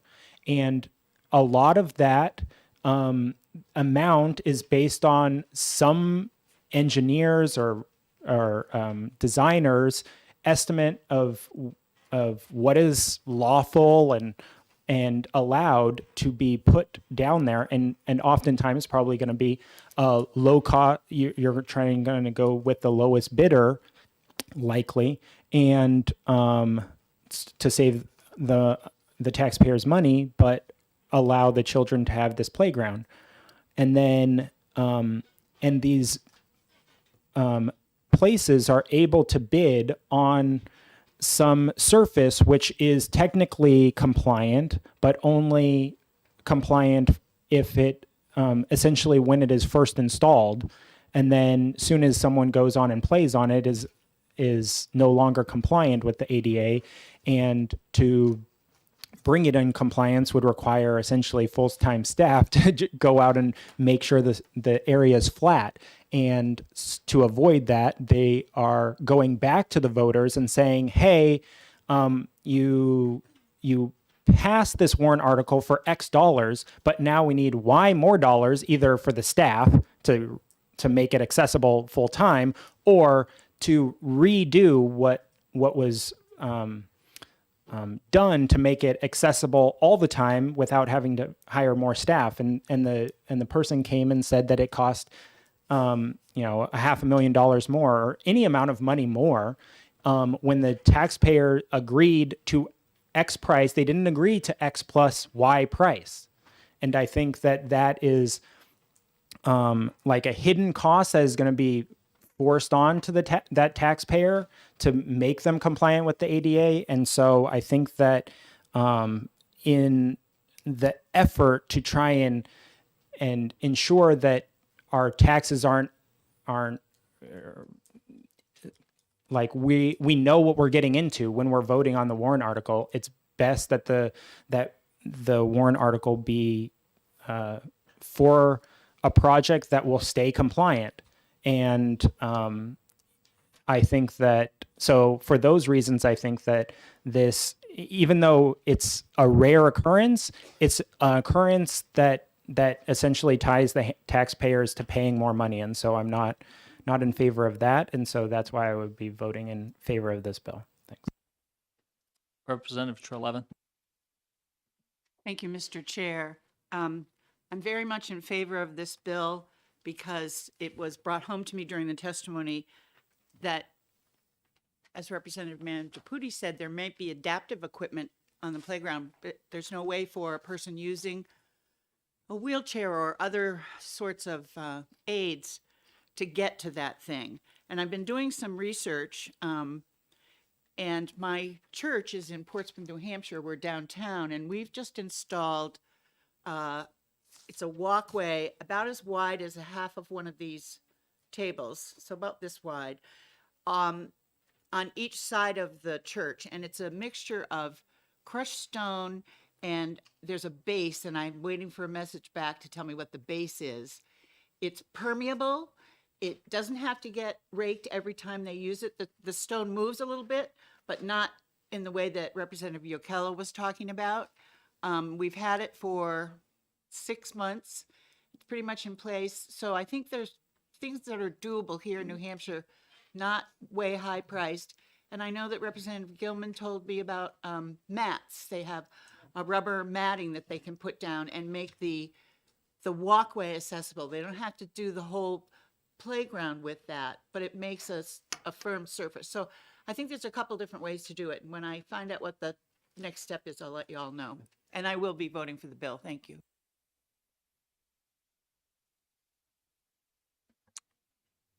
Representative Hicks. Thank you, Mr. Chair. So originally, thinking about this, I was in agreement with Representative Powers' thought. And then, so I did a little more thinking on that and talking to people, because for me, doing what's right, especially for children, is a no-brainer. It's my entire career. And in this case, why not make it more clear and strengthen that communities do this for kids in the right way so that it's not missed? Because I respect what Representative O'Kelly said, but really it should be about the kids.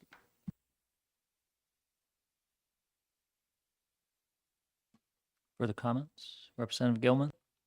Thank you, Mr. Chair. I find it interesting that two people on the committee are presenting their arguments, and they're kind of against each other, where one is saying we don't need this bill because the ADA federal rules already regulate this, and the other is saying we don't need this because it'll cost people too much when it's already required by federal law. I just wanted to put that out there as a, there's two ways to look at this, and you have to pick one of them. Thank you. Representative Mangiapudi. Thank you, Mr. Chair. Just to add to it in terms of accessing and, the kids, before inclusive communities were very limited. You would see blind child crossing or hard of hearing child on the street kind of thing. So to allude to individual or small existence. But now with the total inclusion and parents, that population with disabilities living with the families in their own communities, that community has to accommodate inclusion, mainstreaming, which is a wonderful thing. And just to enhance that, to give those children an opportunity to enjoy every part of their childhood like everybody else. So that inclusion this bill will enhance that inclusive nature of a community. And I would urge my colleagues to vote in support. Thank you. Representative Gallagher. I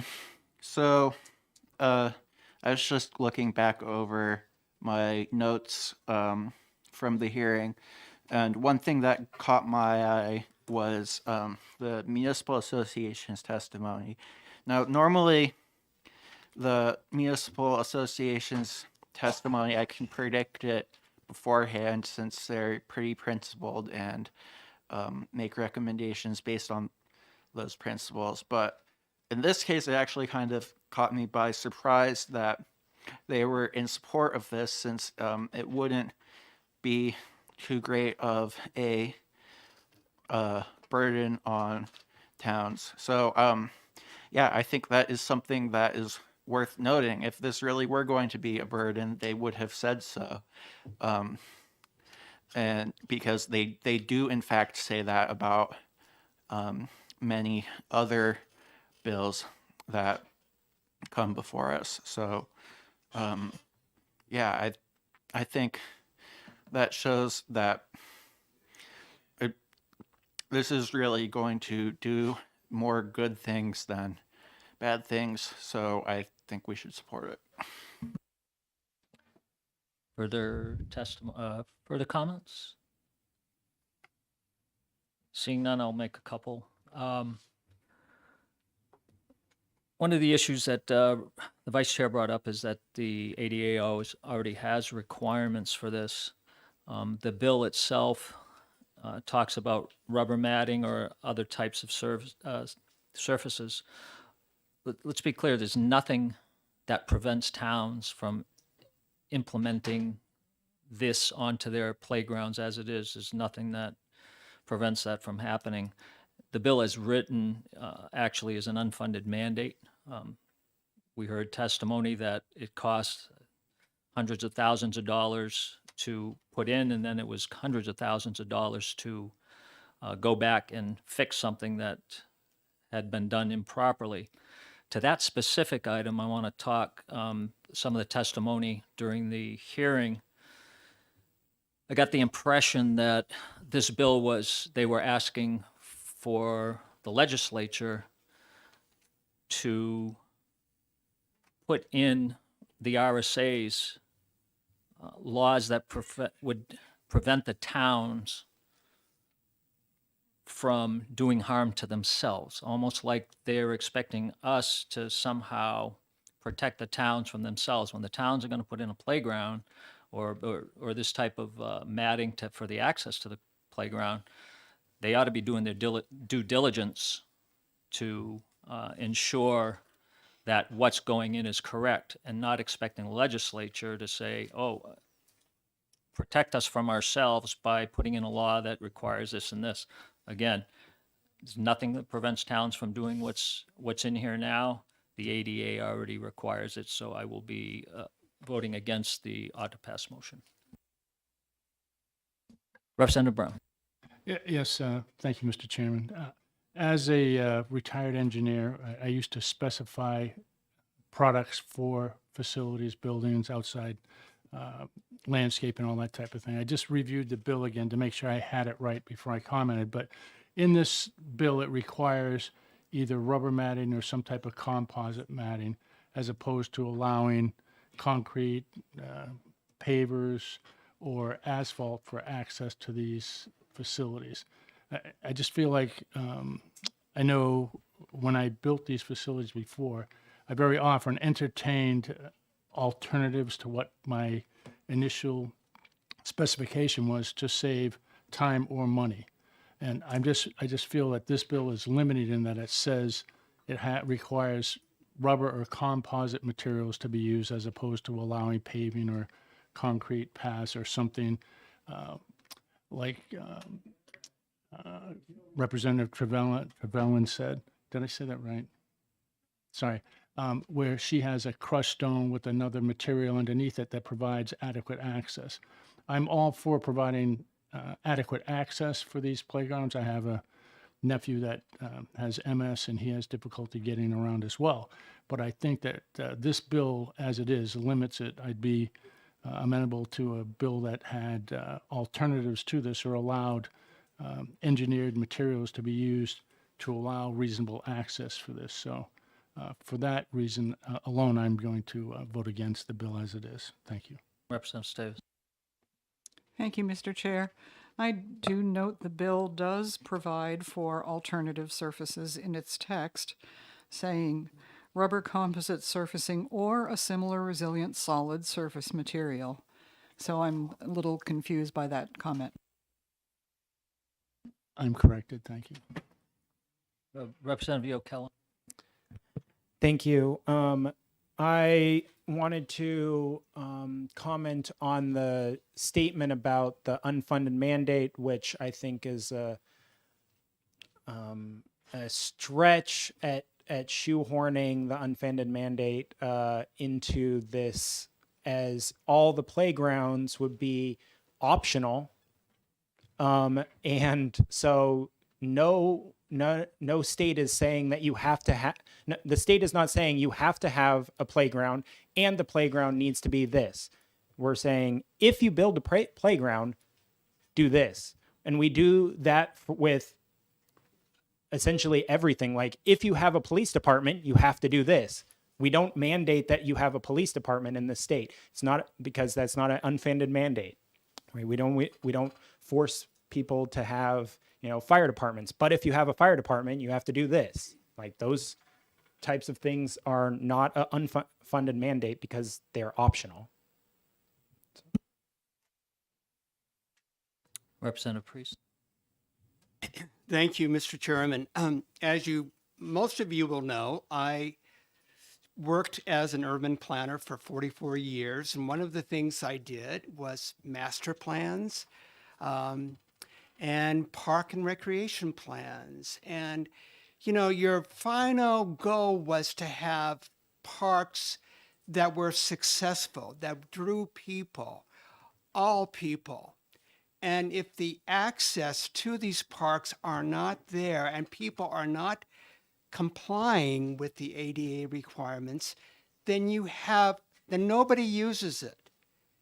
And especially when you have a group of people in the United States called disabled for whatever, and they're prohibited to using these facilities, then we're not doing what we're supposed to be doing, and that is looking out for the safety and welfare of all people in New Hampshire. Thank you.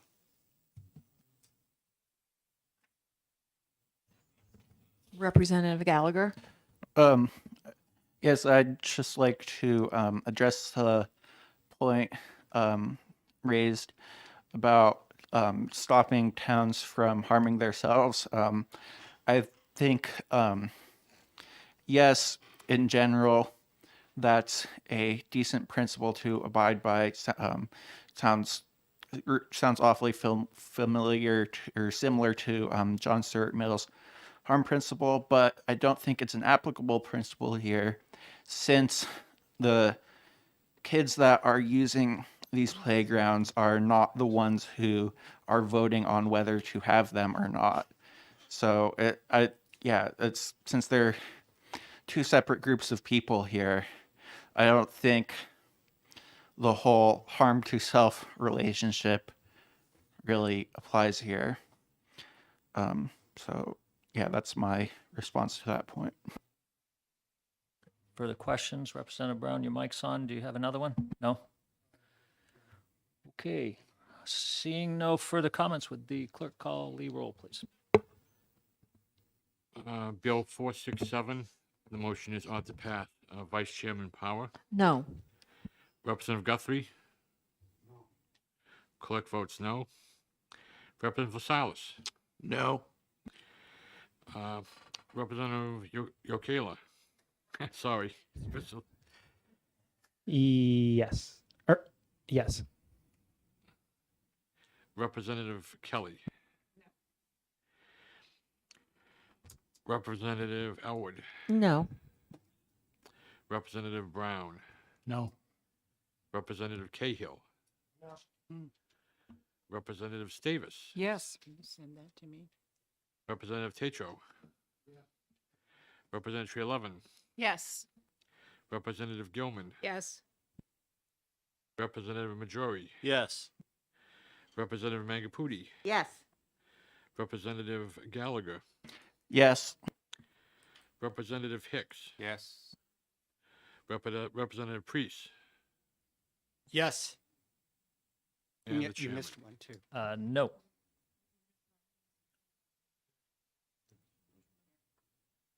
Oh, yes, no. Representative Rung cannot vote on this. You weren't in the room when the motion was made. The motion, passes 10 to 9. Thank you, Mr. Clerk. This will not obviously go on the consent calendar. Committee report for the majority opinion, Representative Priest. And for the minority report, Diane or? Sure. Sure, okay. I'm sorry, Representative Power. Okay, that closes the exec on 467.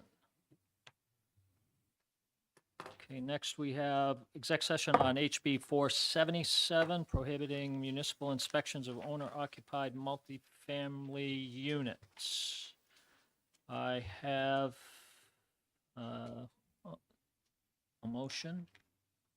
Yes, Mr. Chair, I move ought to pass with amendment. I have passed out amendment 05318H. Stand by, Representative. The motion I have is from Representative McDonald. What? No, No? you can recognize whoever you want, Mr. Chair. Oh, I wrote down wrong, sorry. Representative Yokella, go ahead. Thank you, Mr. Chair. I move ought to pass as amended HB on the amendment 0531H, which has been passed out to the members. 0531H. Okay, I have, I believe first, Representative, we need to Have a second? introduce the amendment itself first, by itself. So could you introduce the amendment that you are proposing? Thank you. Amendment 531H changes the language to make it clear that the exemptions for not being subject to these inspections is only for the unit where the owner is not currently renting that owner-occupied unit in any form. And so if they choose... Did we have a second on that? Yeah, we already got that, Representative yeah. Kelly. Continue. Thank you. Thank you, Mr. Chair. So there was some worry that at some point the owner-occupied unit may become a rented unit, and there was some concern about that. And so this amendment is just to clarify that that is not what we are talking about when we're talking about this bill. So thank you. Thank you, Representative. Discussion, Representative Majori. Representative Priest, could you turn your mic off, please? Yes. Thank you. Thank you, Mr. Chair. Having just seen the amendment now, this may be, my question may be easy to answer, but I don't know what the answer is. On line 9, it says the legislative body may enact a process for the enforcement of the state building code.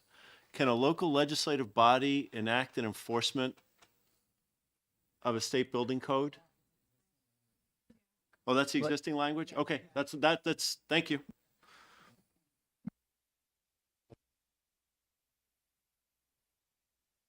Representative Davis. No comment. Thank you, Mr. Chair. I just have one question for Representative Yokella, which you may or may not choose to answer, which is what if the owner is renting from his or her parents? Representative Yokella, you may answer that if you wish to. Thank you for recognizing me. I believe that would not, that renting they wouldn't be the owner then. They would be a rental. It would be a rental. Just no different than the rental next door. I guess I would,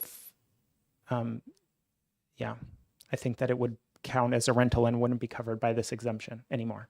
So. Further comments? Representative Treleaven. Thank you, Mr. Chair, for taking my comment. I'm going to be opposing this bill, although I understand some of the rationale behind Representative Berry's wanting to put it forward and process it. I think a multifamily unit, all the units should be as safe as one another. And this is about safety. It's not about privacy. I would even go so far as to say, if my town enacted a code where they wanted my single-family home to be inspected for code issues every 3 years, I'd be fine with that, because, you know, you can have a fire, you can have a mishap with a tree falling on your house. You can all sorts of things happen that might be preventable. The tree could be prevented by taking it down before it gets to that point. The fire, obviously, being sure that your electricity is up to code, that your wood stoves are installed properly. So that's where I'm at with it. Thank you.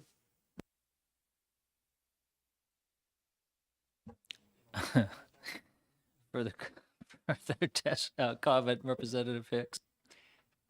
Thank you, Mr. Chair. I respectfully disagree with my friend, Representative Trelevin, about having inspections of my home.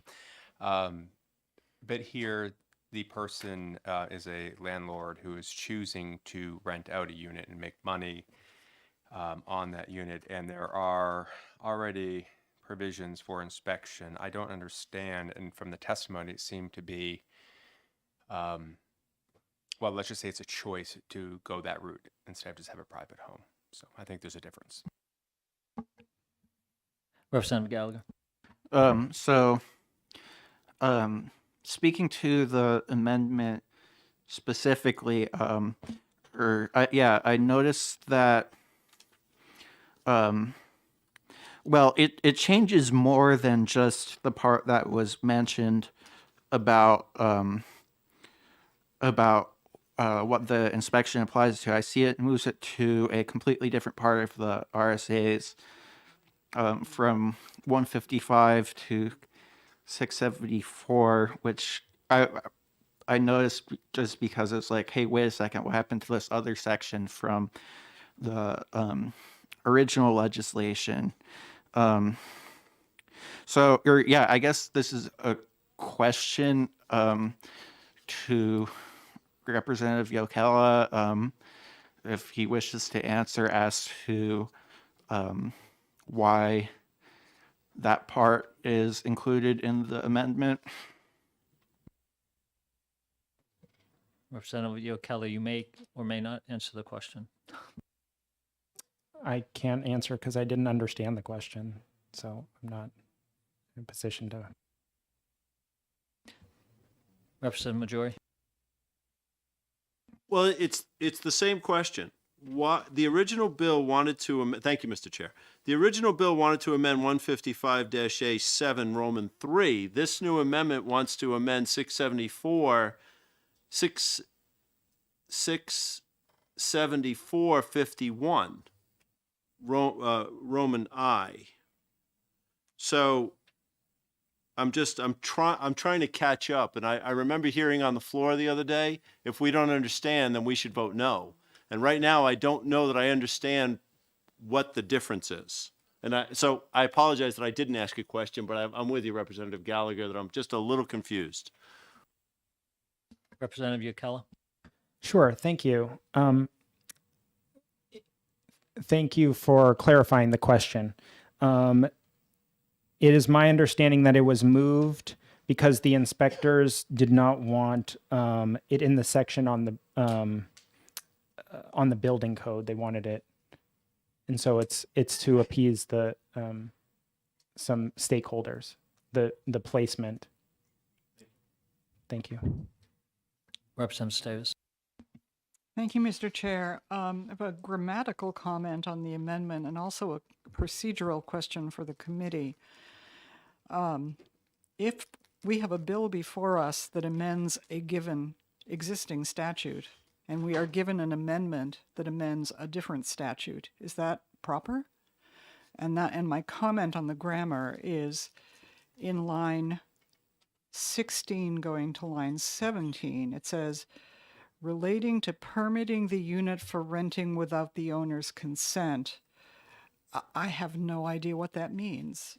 Is it the owner can't consent to renting? Is it that the owner doesn't consent? It just makes no grammatical sense, so I don't understand it, and I wonder about the permissibility of us accepting amendment that it amends a different law than the bill that we heard testimony on amends. Further comments? Seeing none, we'll ask the clerk to call the roll on the amendment. Okay, HB 467, adopt the amendment 0531H. Vice Chairman Power, Yes. Representative Guthrie. Clerk votes no. Representative LaSalle, Yes. Representative Yokela, Yes. Representative Kelly, Yes. Representative Elwood, Yes. Representative Brown, Yes. Representative Cahill, Representative Stavis, No. Representative Tatro, Representative Trey Levin, No, thank you. Representative Gilman, No. Representative Majori, No. Representative Mangapudi, No. Representative Gallagher, No. Representative Hicks, No. Representative Rung, No. Representative Priest, No. and Mr. Chairman. Yes, Motion fails 8-12. the floor is open for another motion. Do I have a motion? Representative Priest. Yes, Mr. Chairman, I move that we ITL this bill. 526. Motion is to, 485, I'm sorry. 477. Even these glasses don't work. which one was that, Representative Priest? No, I got it. Okay, 477. I'm sorry. Is for there a second? confusion. Representative Hicks. Would you like to speak to your motion? Yes, I think we're here to protect the welfare and safety of our residents. And when you have a development like this, a duplex, a triplex, or a quadplex, what you do in one unit affects all units. And it doesn't matter if you're owner occupied or not. So I believe that building inspections and regulations should stand forth. Thank you. Further, Representative Hicks? Thank you. I'll just reiterate, that's a choice to become a landlord. Further comments? Seeing none, we'll ask the clerk to call the roll.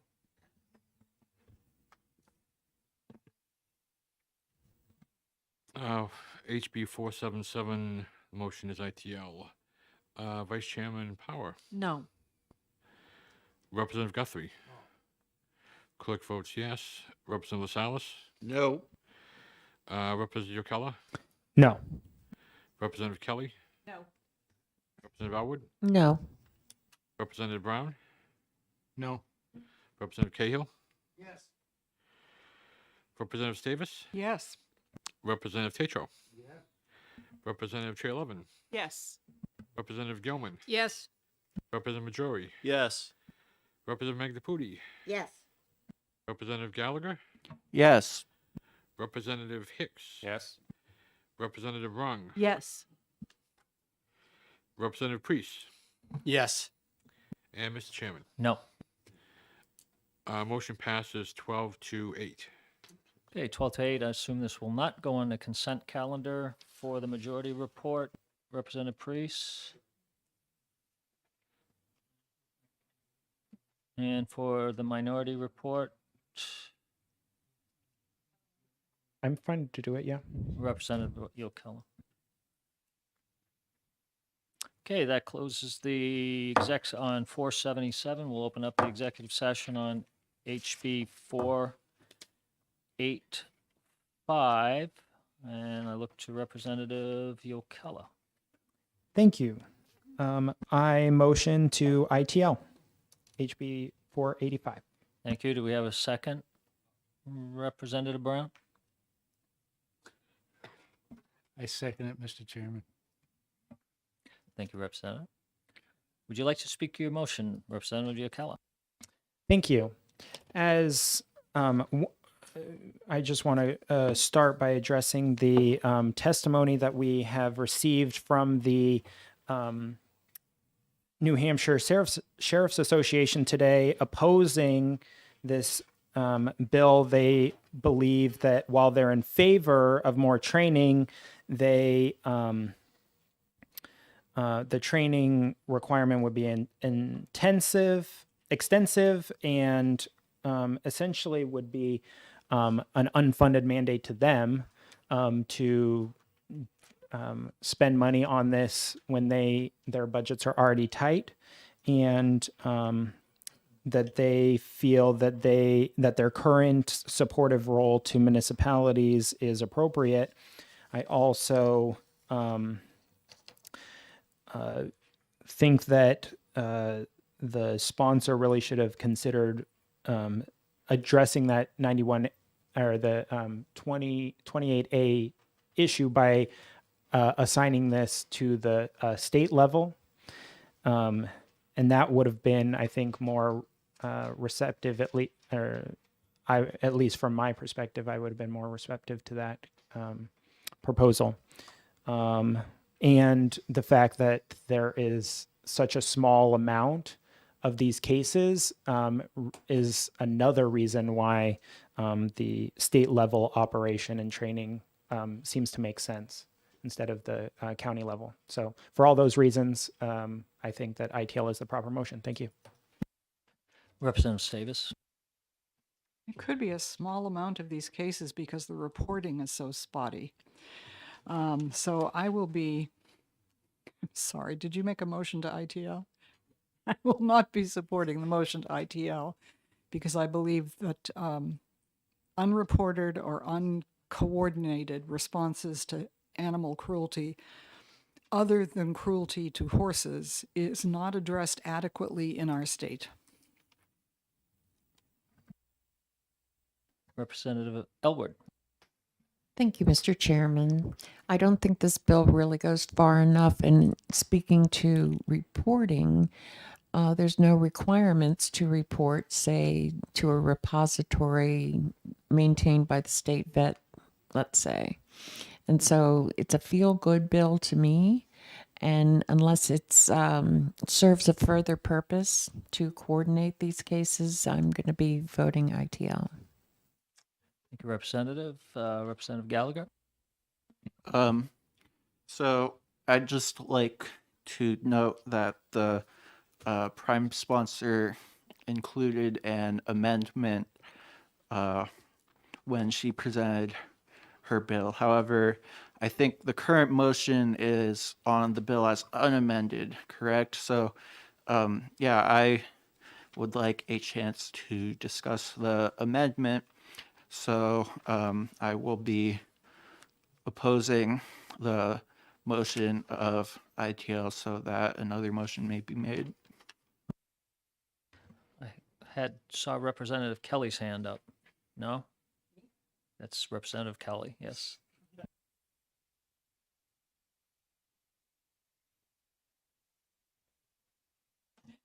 Hi, thank you, Mr. Chair. I would like to agree with Representative Davis that these cases are frequently underreported, and in light of the fact that we live in a society that undervalues animals by epic proportions, I have seen firsthand in my own neighboring community where cases are purposely dropped because it's more trouble than it's worth to people sometimes to defend animals. They think it's too expensive or too much trouble, or evidence is stolen. I know firsthand of those cases, and I personally would prefer to make the effort to have someone who aggressively pursues animal cruelty. So I will be opposing the ITL. Representative Majori. Thank you, Mr. Chair. I'm going to support the ITL motion. I'm an animal lover. I can't even stand to watch those commercials that we see on TV. I turn them off. It just breaks my heart. I could cry in an instant. However, I don't see I was about to say I don't see the teeth in this bill. I guess I did say that, and I shouldn't have said that. But I don't see where this bill is going to enhance the current statutes for animal cruelty that exist already. I guess I'll just leave it at that I'll support the ITL. Thank you. Representative Cahill. Thank you, Mr. Chair. Sorry if I interrupted you.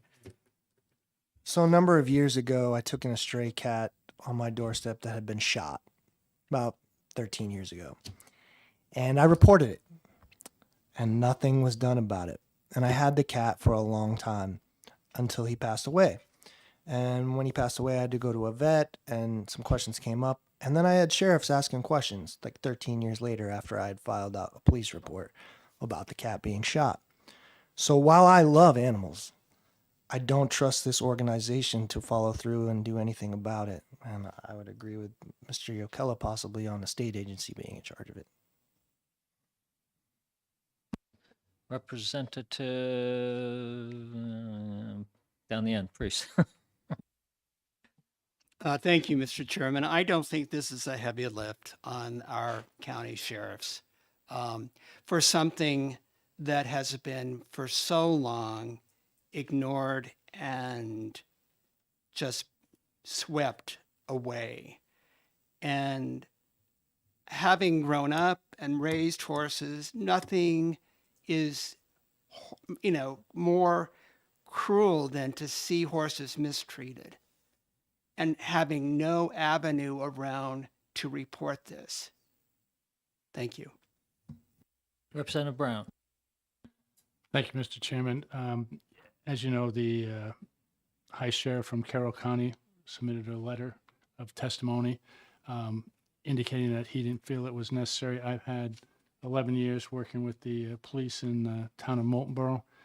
Never had any complaints. The police seem to do a good job with that, and I haven't heard any complaint from my constituents in the other two towns that I represent, so I would vote to ITL this. Thank you. Representative Hicks. Well, thank you, Mr. Chair. I'm a little unclear how this is going to increase reporting versus once a report has been made, action being taken. So I don't quite understand that. And I think that this is a heavier lift than Representative Priest said, especially being completely understaffed in Merrimack County Sheriff's Department. This would put quite a burden on that department. Thank you. Representative Power. Thank you, Mr. Chairman. I'd like to follow up and along with what the previous member said, and a prior member may have also said this as well, but my concern is with the increased costs that this bill would represent if it were signed into law. We did get testimony from the New Hampshire Sheriff's Association expressing concerns that this could cost counties quite a bit of money, and that it may require additional deputies with to receive this training. And they also specified purchasing perhaps another vehicle.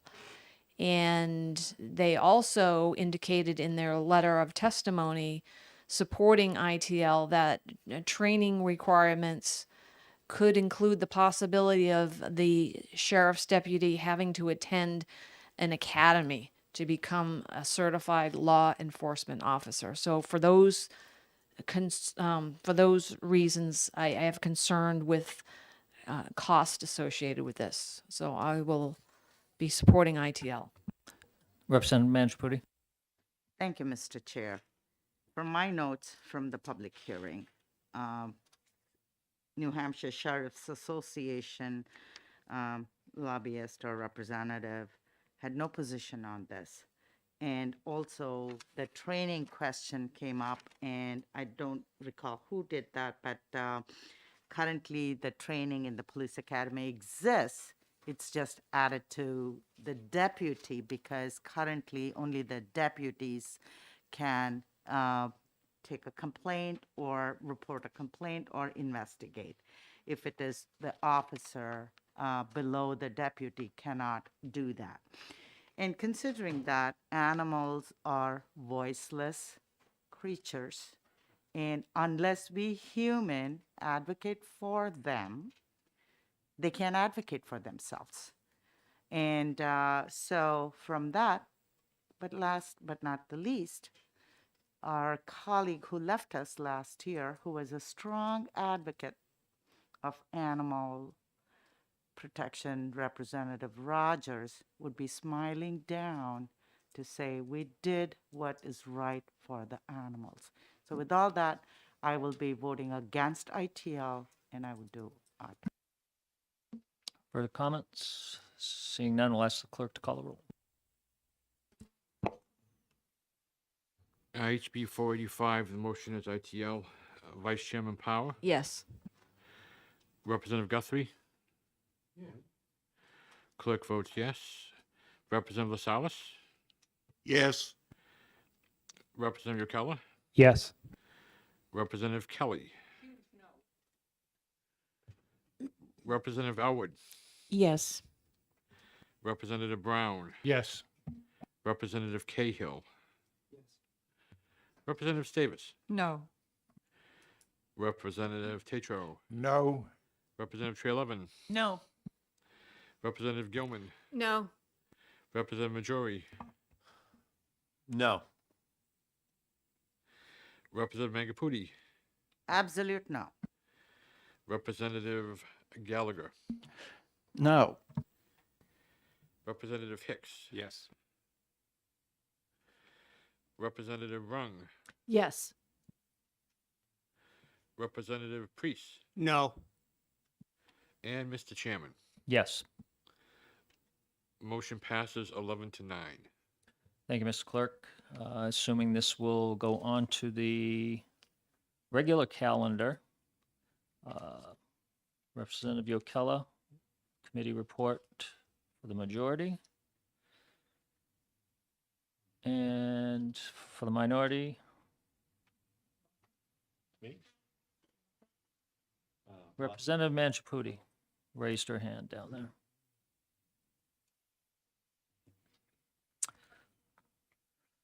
Okay, that clears the exec on 485. We'll open up the exec session, House Bill 526, regulating temporary traffic control personnel. Did I have a motion, Representative Brown? Yes, Mr. Chairman, I to retain this bill. Do I have a second? Representative Lasalas? I will second that. Thank you, Representative. Representative Brown, would you like to speak? Yes, Mr. Chairman, I just don't think there's adequate information right now to make this determination. The language needs to be cleaned up in this bill. Thank you, Representative. Further comments?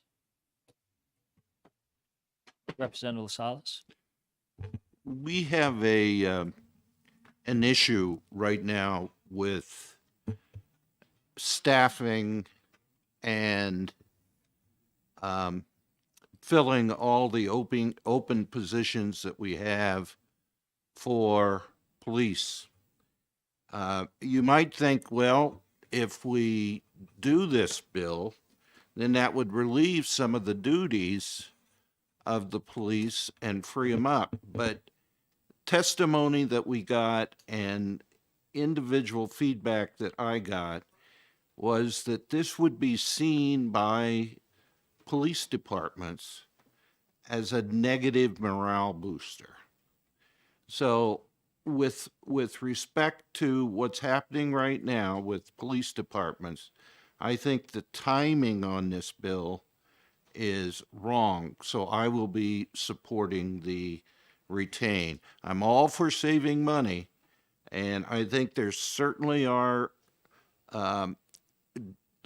situations where we can get away with less than a uniformed police officer. I just think right now the timing is bad. I'll be supporting retaining the bill. Thank you, Representative. Seeing no further comment, we'll ask the, oh, I'm sorry, I didn't see your hand up there. Representative Hicks. Thank you, Mr. Chair. Just quickly, I will support retaining this bill. I do hope that in the discussion, it isn't a point of emphasis that police officers rely on the duty to make more money. I don't think that should be the point of the bill. Further comments? Okay, now we'll have the, I thought I had a comment. You do? No, I don't know. I was told I had a comment, but I don't. Well, that- I will make one. well, that's the clerk to call the roll. Okay, HB 526, the motion is to retain. Vice Chairman Power, Yes. Representative Guthrie. Clerk votes yes. Representative LaSalle. Yes. Representative Keller. Yes. Representative Kelly. Yes. Representative Howard. Yes. Representative Brown. Yes. Representative Cahill. Yes. Representative Stavis. Yes. Representative Tetro. Yes. Representative Trelevin. Yes. Representative Gilman. Yes. Representative Majori. No. Representative Megapudi. No. Oh. Representative Gallagher. Yes. Representative Hicks. Yes. Representative Rung. Yes. Representative Priest. No. And Mr. Chairman. Yes. Motion passes 17-3. Thank you, Mr. Clerk. HB 526 is retained in committee. Open up the second to last bill for exec, HB 636. Representative Elward. Mr. Chairman, I move that House Bill 636 to ITL. Thank you, Representative. Representative Power seconds. Would you like to speak to your motion? Yes, Mr. Chairman, thank you. Apparently, the prime sponsor was a no-show, and there was no substantive information upon which any informed decisions could be made. Thank you very much. Representative Guthrie. Thank you, Mr. Chairman. I would just like to comment that, as a selectman, that the Board of Adjustment on occasion, depending on the town, is an elected official. And I suggest to you, you might have a real problem getting rid of an elected official because he didn't take a test. And I think the intent of the bill is a good one to provide this kind of training. I think it is available, and all the Board of Adjustment members should be knowledgeable of what's going on. It's a very, very important position, but I just think it's set up in a way that is it's unwieldy, if anything else, and I would suggest that the information for the Board of Adjustment members is available. Thank you, Mr. Chairman. Representative Gilman. Thank you, Mr. Chair. I'd like to repeat the remarks that were just said. I believe it would have a dampening effect on zoning board membership. Also, the bill references the, now I've lost it. The Office of Business and Development and the Office of Planning and Development already provide this training. So I don't understand why they'd want to move it from one office to another. And I think that's it. Thank you. I'm going to make a quick comment here.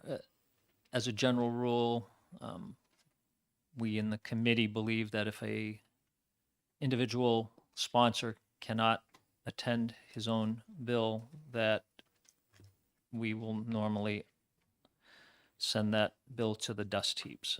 If we need to keep talking about this, we can, but I think we're all headed in the right direction. Or the same direction, I should say, not right direction. Okay. Seeing no further comments, would I ask the clerk to call a roll? HB 636, the motion is ITL. Vice Chairman Power. Yes. Representative Guthrie. Clerk votes yes. Representative LaSalle. Yes. Representative Keller. Yes. Representative Kelly. Yes. Representative Elwood. Yes. Representative Brown. Yes. Representative Cahill. Representative Stavis. Yes. Representative Tatro. Yes. Representative Trelevin, Yes. Representative Gilman, Yes. Representative Majori, Yes. Representative Magapudi, Yes. Representative Gallagher, Yes. Representative Hicks, Representative Rung, Yes. Representative Priest, Yes. and Mr. Chairman. Yes. Motion passes 20-0. Unless there's an objection, this will go on the consent calendar. I see no objections. Onto the calendar it goes. That closes the hearing on. What's that? Oh, report. Who was it that made the motion? Point of order, Mr. Chair. Representative Elwood will do that. Po- Go ahead, Point of order, Representative. excuse me. There's a fiscal note on this, so can it go on consent or does it, can we? It's actually, it can go on consent, Oh, it can? yes. Okay, thank Yes. you. Yep.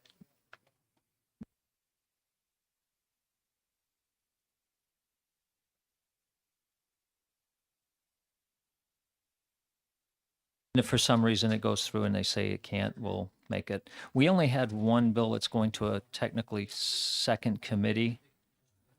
And that was the one we did this morning, so if it has to go on, it'll go, but it's still be 2020. I'll look into that.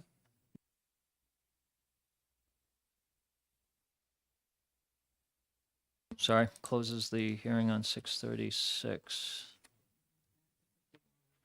Okay, we're down to our last bill, HB 51. Do I have a motion from Representative Yokella?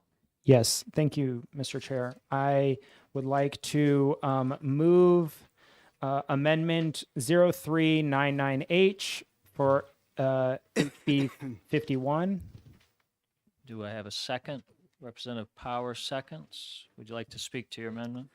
Thank you. Yes, this amendment replaces the entire bill. It was on your table this morning, and it says that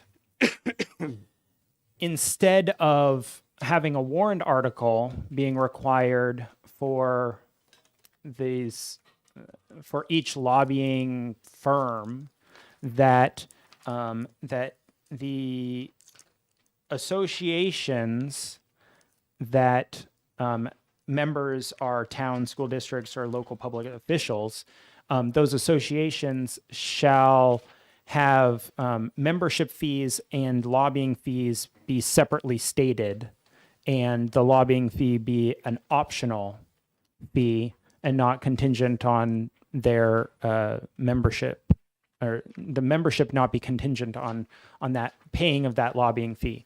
So that allows more flexibility at the local municipality, that they could either for financial reasons choose to avail themselves of the training of such a membership fee, but not the lobbying fee that might be accompanying with it, or they could do it because of the lobbying would go against some principle that they do not wish to espouse, or for whatever reason, the local municipality would be able to fully discuss the cost and the benefits of the lobbying efforts of each of the associations, and could take or leave that with which right now it is part and parcel of the membership fee, and so it is part of the cost, and maybe also taking taxpayer money and using it to fund this potentially lobbyists that would espouse things that the people paying for it would not be comfortable with supporting. And so taking taxpayer money and using it for this type of lobbying should only be done essentially with the consent of those people, those taxpayers. And so this amendment would allow those taxpayers the right to make that decision, which currently they're not able to do. So thank you. Thank you, Representative. Representative Majori. Thank you, Mr. Chair. If I'm understanding that the amendment replaces the entire bill. Okay, so at this point, to the best of my knowledge, communities have the ability to know everything that they are spending their money on and should. I know, I'll speak only to my town. We have a line item for all of our lobbying efforts, for our lobbying organizations contained within our budget. Additionally, the Budget Committee then can ask questions about where are those fees going, or who is getting those fees. That information is absolutely readily available, and also, to the best of my knowledge, any citizen of the town can file a petition with 24 other people to restrict those lobbying efforts through any one organization, add any lobbying efforts from an organization. So I think what this bill is trying to do is already readily available to any community out there. I also don't understand how an organization in this effort is going to be able to parse their training from their lobbying. I see that as being,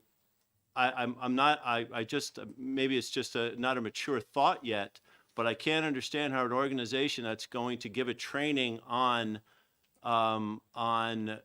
674 land use would then not be able to lobby for those same efforts to improve the statute. So I don't support the amendment at all, and have other thoughts, but that's all I have right now. Thank you. Representative Guthrie. Thank you, Mr. Chairman. I'd like to say, first of all, that I really wanted to vote for this. I had my notes in the front of my my paperwork that I ought to pass. And then after further thinking, as a selectman, and in my town, it's pretty much transparency too, I get concerned about, as I said before, what's wrong with the word lobbying. And what is lobbying? I mean, is that a bad word? I mean, is it something like it's not a 4-letter word. I think there's more than 4 letters in it. So it's not something we have to clean up off the floor. So I would suggest to you that if lobbying means getting help or information from a group or a person, and you know where that's coming from, and I think that's the key. You know where it's coming from. You can either reject it or accept it. But as a public official, I need that information. Either it's at the local level or this level. As long as I know where it's coming from, I have an option to make it or break it. And I think this somewhat hampers the ability for us to work in concert with people who are trying to help us. So I think I'm changing my mind. I'm going to have to change my mind when we vote, because although I understand the intent, particularly of the amendment, trying to make sure that we're getting the money's going to the right place, and I commend that, not condemn it. I commend that, but I'm not going to be able to support this bill. Thank you, Mr. Chairman. Representative Savis. Thank you, Mr. Chair. I completely agree with my colleague, Representative Guthrie, on the points that he made. One person's lobbying is another person's expertise in a necessary field. And one of my concerns with the amendment is that I do feel that it creates an unfunded mandate, because who in City Hall or Town Hall is going to be responsible for singling out what's education from what's lobbying and making sure that those bills are paid or not paid? And I also have a concern about the author of the amendment statement that people shouldn't be required to pay for views they disagree with. So does that mean that should the people in the town change their views, that they can then re-adopt the people advising them? So it's very confusing to me, and it seems to be an infringement on freedom of speech and expression. Representative Gilman. Thank you, Mr. Chair. I'm also confused by the phrase or the local public officials thereof, and whether that means that a fellow select board member cannot come before this commission, for, say, and lobby for an or against a bill that we're discussing. Um, it's a local public official, and it could even be someone from our town manager or Department of Public Works who has a specialty in what we're talking about. So if that's what this means, I have to vote against it.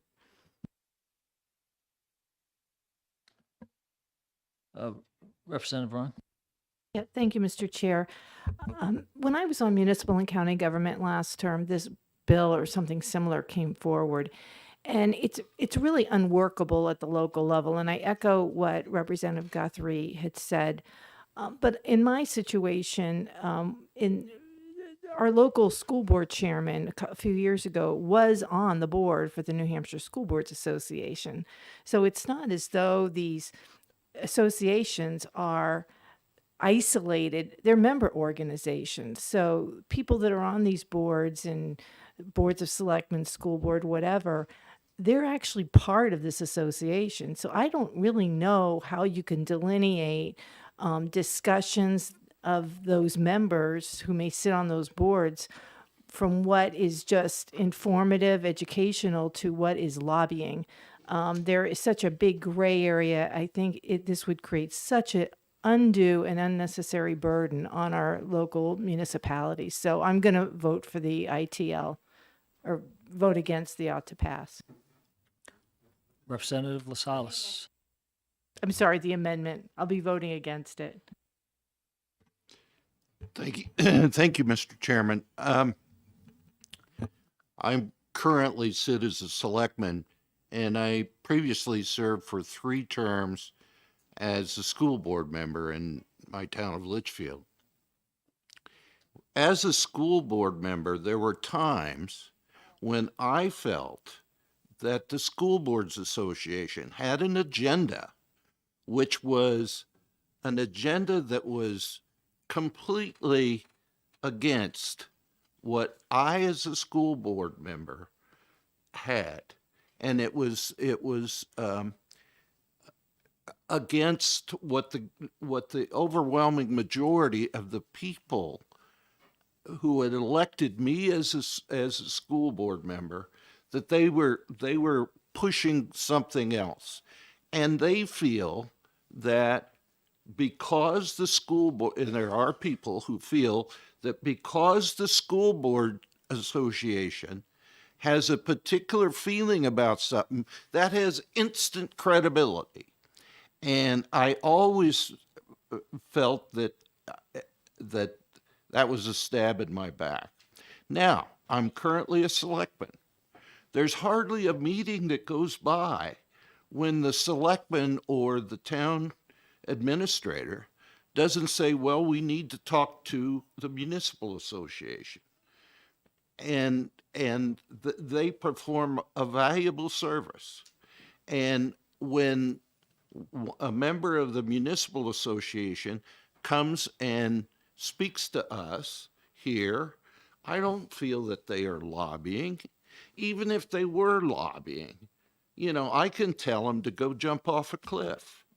I'm going to make up my own mind. Now, their input is valuable, but I don't have to accept that. And because they're from the municipal association, that doesn't mean that they're all knowing about something.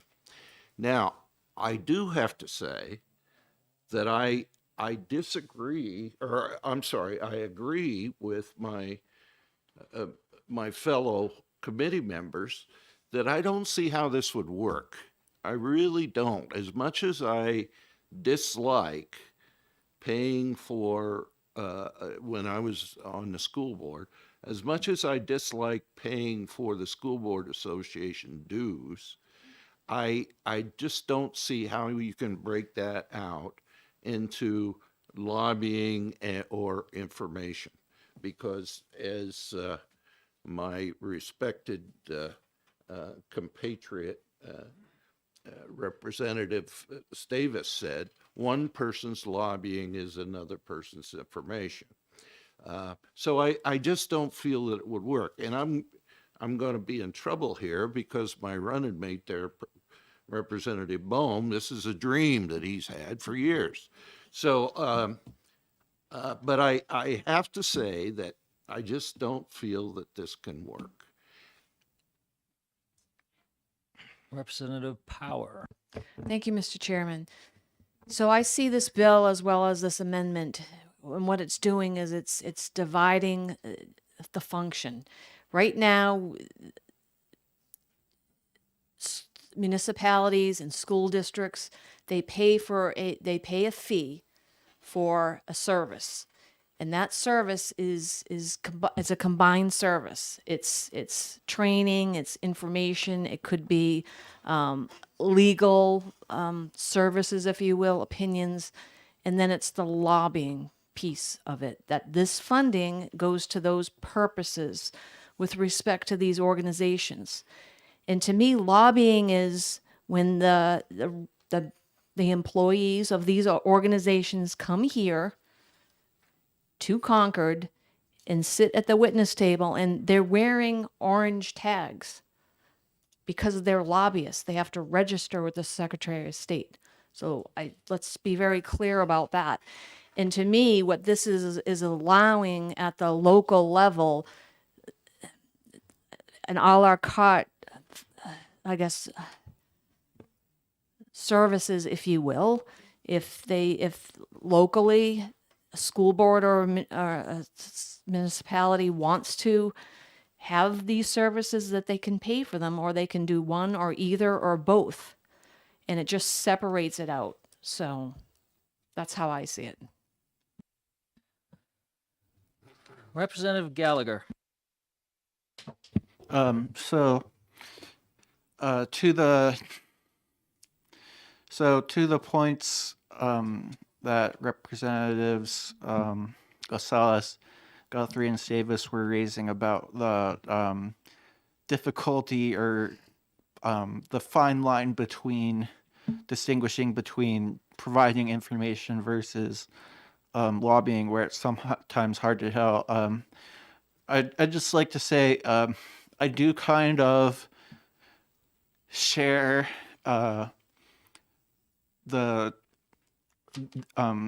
this bill's sponsors' distaste for getting information from lobbyists, but the thing is, it is useful information though. Like when the Municipal Association provides information to us, oftentimes it helps us clean up the bills and make them better just because, they're good at catching typos and mistakes and stuff like that.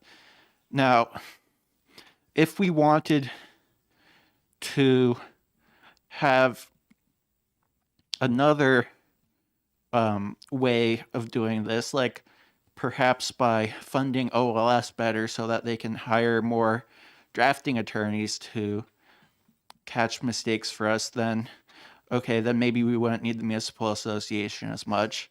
But this bill doesn't do that though. So I don't think we can decrease the Municipal Association's role unless we increase OLS's role instead. So I can't support this. Representative Elwood. Thank you, Mr. Chairman. I'm looking at the definition of lobby, and it's a group of people seeking to influence politicians or public officials on a particular issue. It doesn't say provide training. It doesn't say information. Now, I know that as a citizen or a taxpayer, I cannot walk into town hall and say, give me the password to the portal that gets me into NHMA so that I can benefit from everything the municipality is benefiting from. And it seems to me if this dues that is paid is funded by the taxpayers, they should have full benefit and have full input into how the town interacts with these associations. And by no means do I mean any disrespect to the representatives from NHMA here today. I fully depend on the information I'm able to access, but what this bill is doing is allowing the taxpayer to decide, not the town government to decide what the political position of the town is. And that's how I read what this bill is doing, and I support it. Representative Majori. Thank you, Mr. Chair. I think back to the Fairpoint litigation and wonder how I would be able to, as a selectman, member of the select board in my town, be able to explain to my community the value of getting information from Comcast and the Assessors Association to fully understand what that litigation would imply. I don't know how I could explain that to my voters to get authority when that information is also readily available under statute. RSA 15 requires that all fees from lobbying be reported, so it is. We rely on that information. It's incredibly valuable and may be fluid at times in a way that if I had to do it by warrant article and request would be untenable. Thank you. Representative Yokela. Thank you. And since it's fresh in my mind, I'll just address the recent comment about warrant articles. There's no warrant article requirement in this bill, under in this amendment, so that is not an issue. And also, I wanted to address the comment before about how municipalities can already do this. And as a budget committee member, who would like to make a motion to not fund the lobbyists, but still want to be a member of NHMA or municipal or the school board association or whatever, I know that I am not able to make that motion, and because there is no option for being a member of the municipal association without the lobbying fee currently. And what this amendment seeks to do is to allow me as a budget committee member to be able to make that motion, or for a citizen with a warrant article to be able to make that motion and say, no, we're going to do the municipal association or the school board association membership, but we are going to have a robust discussion about the lobbying efforts. And I also want to touch on what is the distinction between lobbying and information, because it keeps on getting passed around as far as like there is some confusion. There is no confusion. It's written into law what is lobbying and what is not lobbying. And lobbying is not giving information. You're able to go to the municipal association whether or not you paid for the lobbying to get information from them. Lobbying is in statute under RSA 15:1. It says to promote or oppose directly or indirectly any legislation.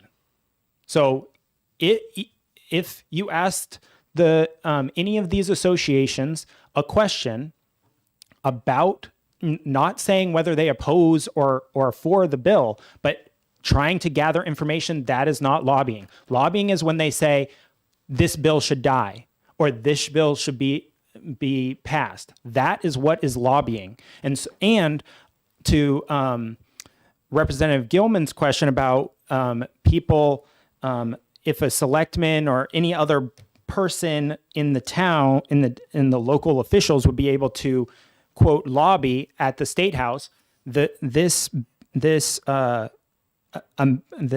paragraph is only about the association, what the association can do that you're a member of. And so if those members are part of an association, then the association has a lobbying arm. Under current law, the money spent on lobbying has to have a separate bank account. under current law, the money for lobbying has to be separate. And all this is doing is making that, instead of being able to transfer in and out of that separate bank account for lobbying, now you have dedicated funds for that lobbying. That money goes into a bucket for lobbying. And so you wouldn't be having this transferring in and out of some amount of money unknown at the time. And really what this is coming down to is not about defunding or funding any particular organization. It is about giving the local voters and the local budget committee members, the local selectmen, the opportunity to make the decision. Right now, they currently do not have the opportunity to make the decision. It's a take it or leave it option right now. You're either part of the NHMA or the School Board Association or the Clerks Association. You're all in or nothing. Right now, I'm saying that there is some value in the training. Absolutely. And so people often want to get access to that training. But there may be philosophical issues or differences, and it's not even at the town level, because the town doesn't have the right to tell NHMA that they cannot do some lobbying on some bill. If my town, let's say my selectmen all vote that they like HB 44, like they cannot go to the municipal association and say, you cannot lobby on this, right? They would have to come here themselves and do their own lobbying on it, because the majority of towns voted for specific policies. Whether or not my specific town agrees with those policies, those are the policies. And if my town does not agree with those policies, maybe they should not be forced to fund them. They should be able to come here and say, no, we disagree with those policies, and that's why we didn't give them the money this year. For whatever reason. It could be on any issue. It could be on, electric charging stations and requiring electric charging stations. The municipalities say that's an unfunded mandate. We don't like it, but maybe Portsmouth really wants to have electric charging stations. That should be their choice. And if they don't want to fund that, I think, and they want to come up here and represent themselves, I encourage them to do so. Thank you. Representative Priest.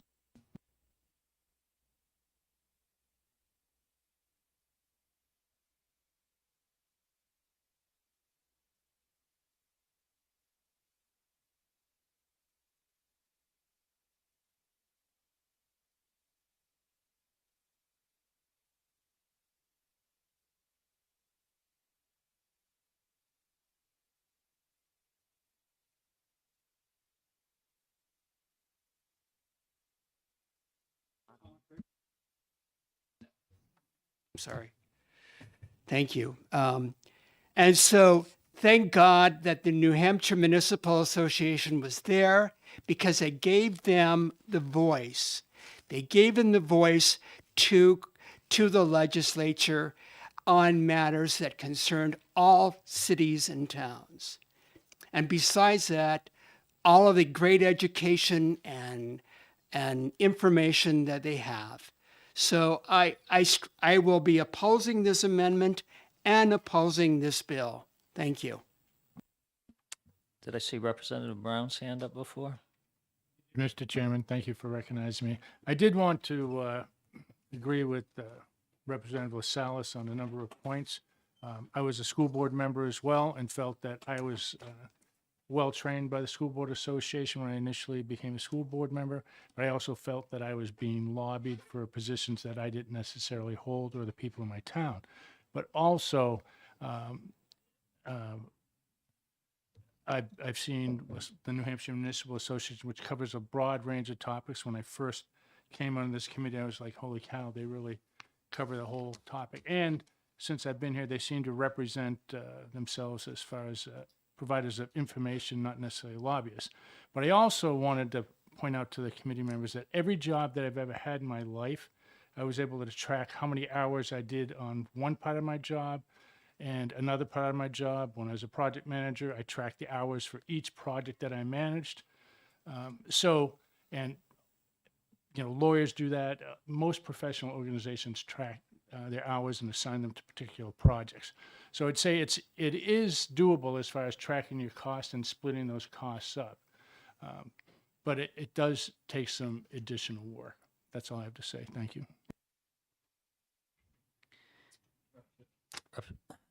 Representative McDonald. Thank you, Mr. Chairman. I wish we wouldn't just look at two groups, the municipal association, the school district. This bill's going to affect a whole bunch of people. And I'm on the budget committee in my time, been on it for about 30 years. And these are some of the groups that we pay for dues for the employees. We pay the New Hampshire Police Chiefs Association, Tax Collectors Association, the Assessors Association, Town Clerk Association, County Attorneys Group. We've got the Association of Counties, which I'm sure your counties belong to. We pay the New Hampshire Bar Association. We pay the Recreation Director to be part of a Parks and Rec Association, New Hampshire Sheriff's Association, New Hampshire Fire Chiefs Association, and then we have got a whole bunch of other people, other groups that we pay on the national level, like National Police Chiefs and firemen and things like that. All these groups are going to be affected by this amendment. Okay, it's not just the municipal folks and the school teachers. It's going to be everyone that our towns, or communities, or counties pay for to belong to something. And I think it's unreasonable. I feel it's an attack on those two groups, the municipal association, the school teachers, and there's other ways of solving the problem on the local level if you want to address it, either through a warrant article, or you can come to a budget meeting and tell your budget members, could you please take this out? We don't want to pay for this. Thank you. Representative Manjapudi. Thank you, Mr. Chair. I'm so upset that I don't want to make a comment. Thank Further comments? Seeing none, I have just a couple quick ones. What I'm going to do is give you an analogy that I brought up in our caucus this morning about this bill. I'm a dues-paying member of 38 years for the pilots union that I work with. And what they do is they segregate the funding between union dues, which goes for the education, contract compliance, training, a lot of things that the pilots union do. But they also have a PAC, Political Action Committee, which is used specifically for lobbying. That part of the dues, although we're you can be a member or not, you still pay a proportion of your dues even if you're not a member. I've been full dues paying for 38 years. But the PAC is voluntary because the pilots aren't always, some of the issues that have been brought up, are not always on board with sometimes where our union goes. You can go in and out of the PAC. You can start your contributions. You can stop your contributions. But it is segregated. I personally like that. I do pay for my PAC because that is specifically for lobbying, and I believe we get value out of that. I will say there was a 2-year period where I stopped paying because I didn't like where they were going. Somebody mentioned, lobbyist is a bad word. I don't see lobbyist as a bad word at all. And I don't think this is where this bill goes. The bill is going simply to separate the two pots of money, which I do not disagree with. The last thing, and it kind of goes along with my analogy of my pilots union, it's not all towns want or need the same thing, especially if you got cities like Manchester, Nashua. Their needs and wants may be different than my town of Barrington or Representative Brown's town of Moulton Borough or somebody's town up in Cass County. So I don't see this as an attack. I don't see this as an attack on anybody in this room or anybody that comes before us at all. To me, it is a way of segregating out the funds. I'm not opposed to that, so I will vote in favor of it. Thank you. And seeing no further comments, I'll ask the clerk to call the roll.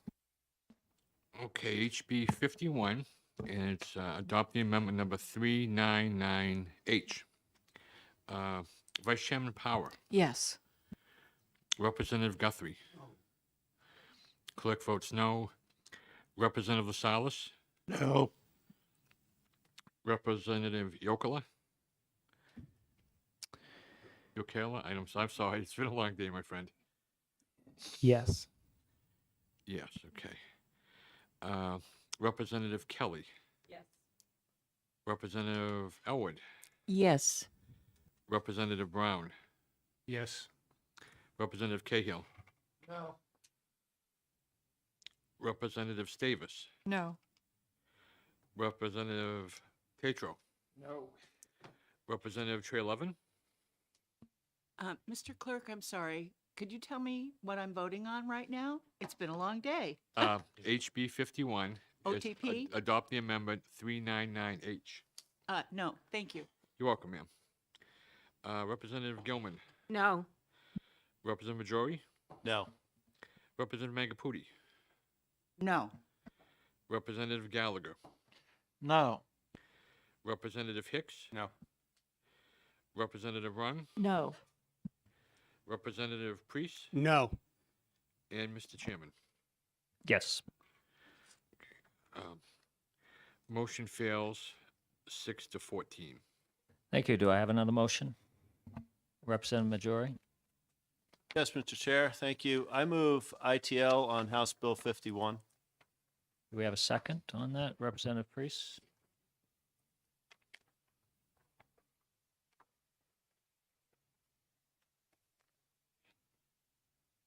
Further discussion? I do have a question for you, Mr. Chair. The bill, House Bill 51 is different than the amendment. That's and correct. But I'm going to waive off comments. Okay. I think that's a wise decision. Okay. Is there any further comment? If you have your microphone on, could you please turn them all off? There's a bunch on. Thank you. Okay, seeing no further comments, ask the clerk to call a roll. HB 51, the motion is ITL. Vice Chairman Power. No. Representative Guthrie. Clerk votes yes. Representative Lasalas. Yes. Representative Yokela. No. Representative Kelly. No. Representative Elwood. No. Representative Brown. Yes. Representative Cahill.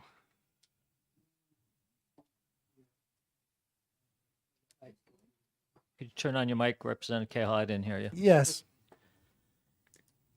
Representative Stavis. Yes. Representative Tatro. Yes. Representative Trey Levin. Yes. Representative Gilman. Yes. Representative Majori. Yes. Representative Magaputi. Yes. Representative Gallagher. Yes. Representative Hicks. Yes. Representative Run. Yes. Representative Priest. Yes. And Mr. Chairman. No. Motion passes 15-5. Okay, motion 15-5.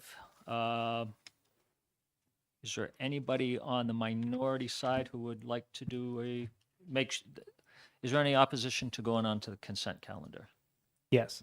Okay, so it will go on to, it will go on to the regular calendar for the majority, who will be writing the committee report, Representative Majori. And the minority report, Representative Yukela, I see you over there if you want it. Or Representative Power, Yeah, I'll do it. Representative Yukela. Okay, and with that,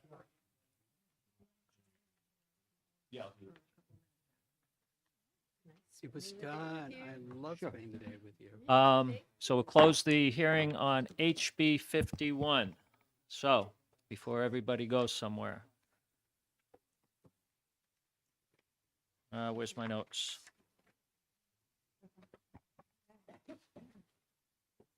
Well, I lost my notes. Good idea. I would like to.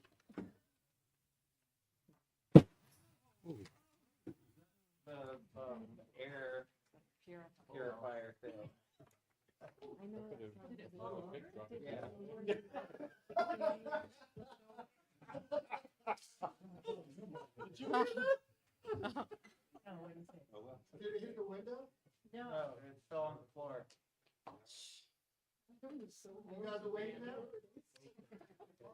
Okay.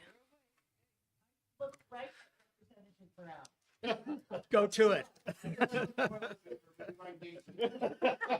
Too late. Okay, we still are, we are still being recorded and videoed.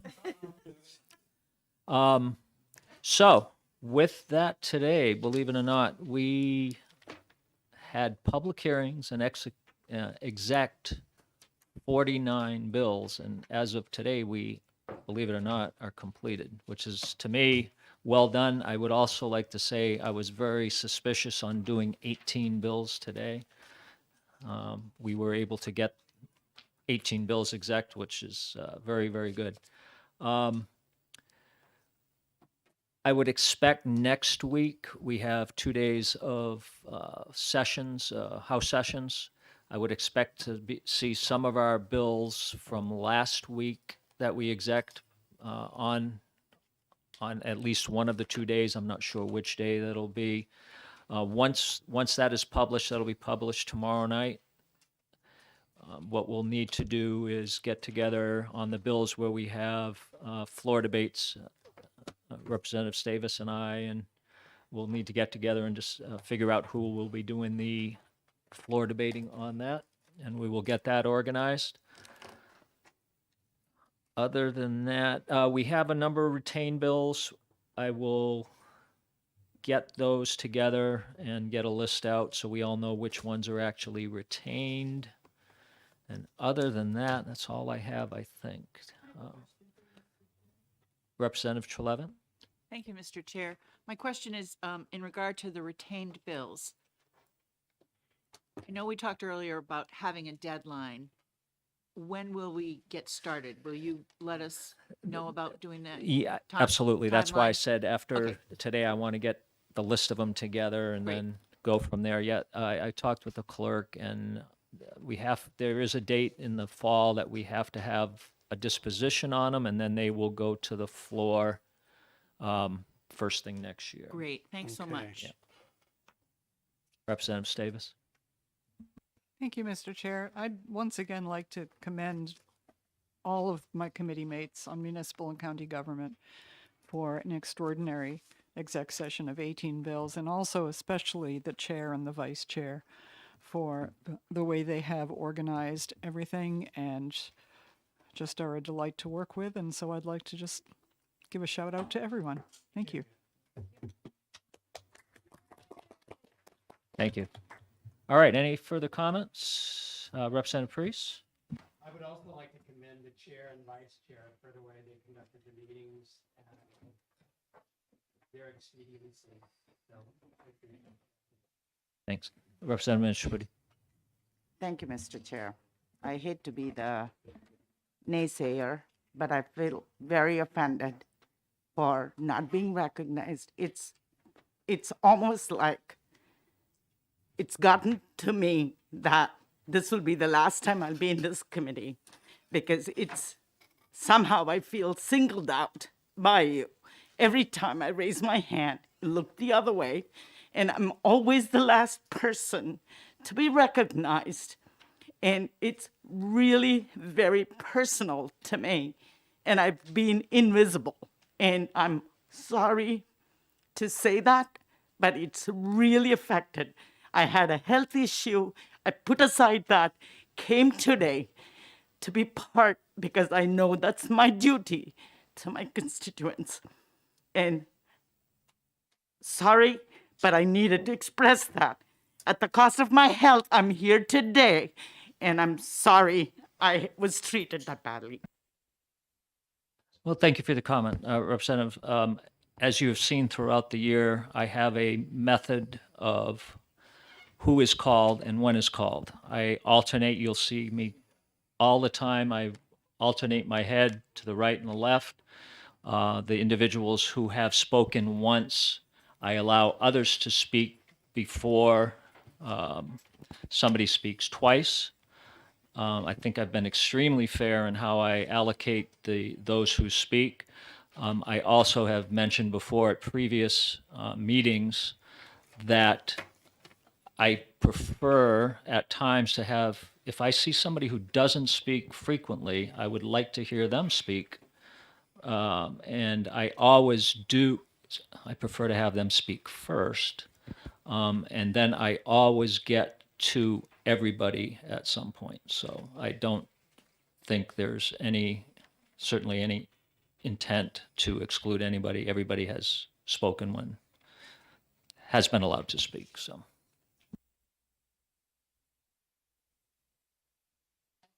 Sure, Representative Trelevin. Thanks. I understand where you're coming from and what you're saying, but I think, now I'm emotional. I think Representative Manjaputi has a point, and it might be where she sits, because both of us are sort of in the corner over here. And it might be another reason, but I think that I have to disagree with you a little bit, and I understand her feelings of feeling excluded and not listened to. So my suggestion to you would be that you have a personal conversation with her and hear the whole thing out, because we know your intentions are good. When we disagree, and that's fine. That's what we're supposed to do. But she's received a message that you say you aren't sending. So that needs to get square between the two of you, is what I think. I would note that what I just discussed, the representative who made the comments was not even in the room. She vacated the room. I So. understand. All right, Yeah. with that. Thanks. Yeah. Okay, thanks, everybody.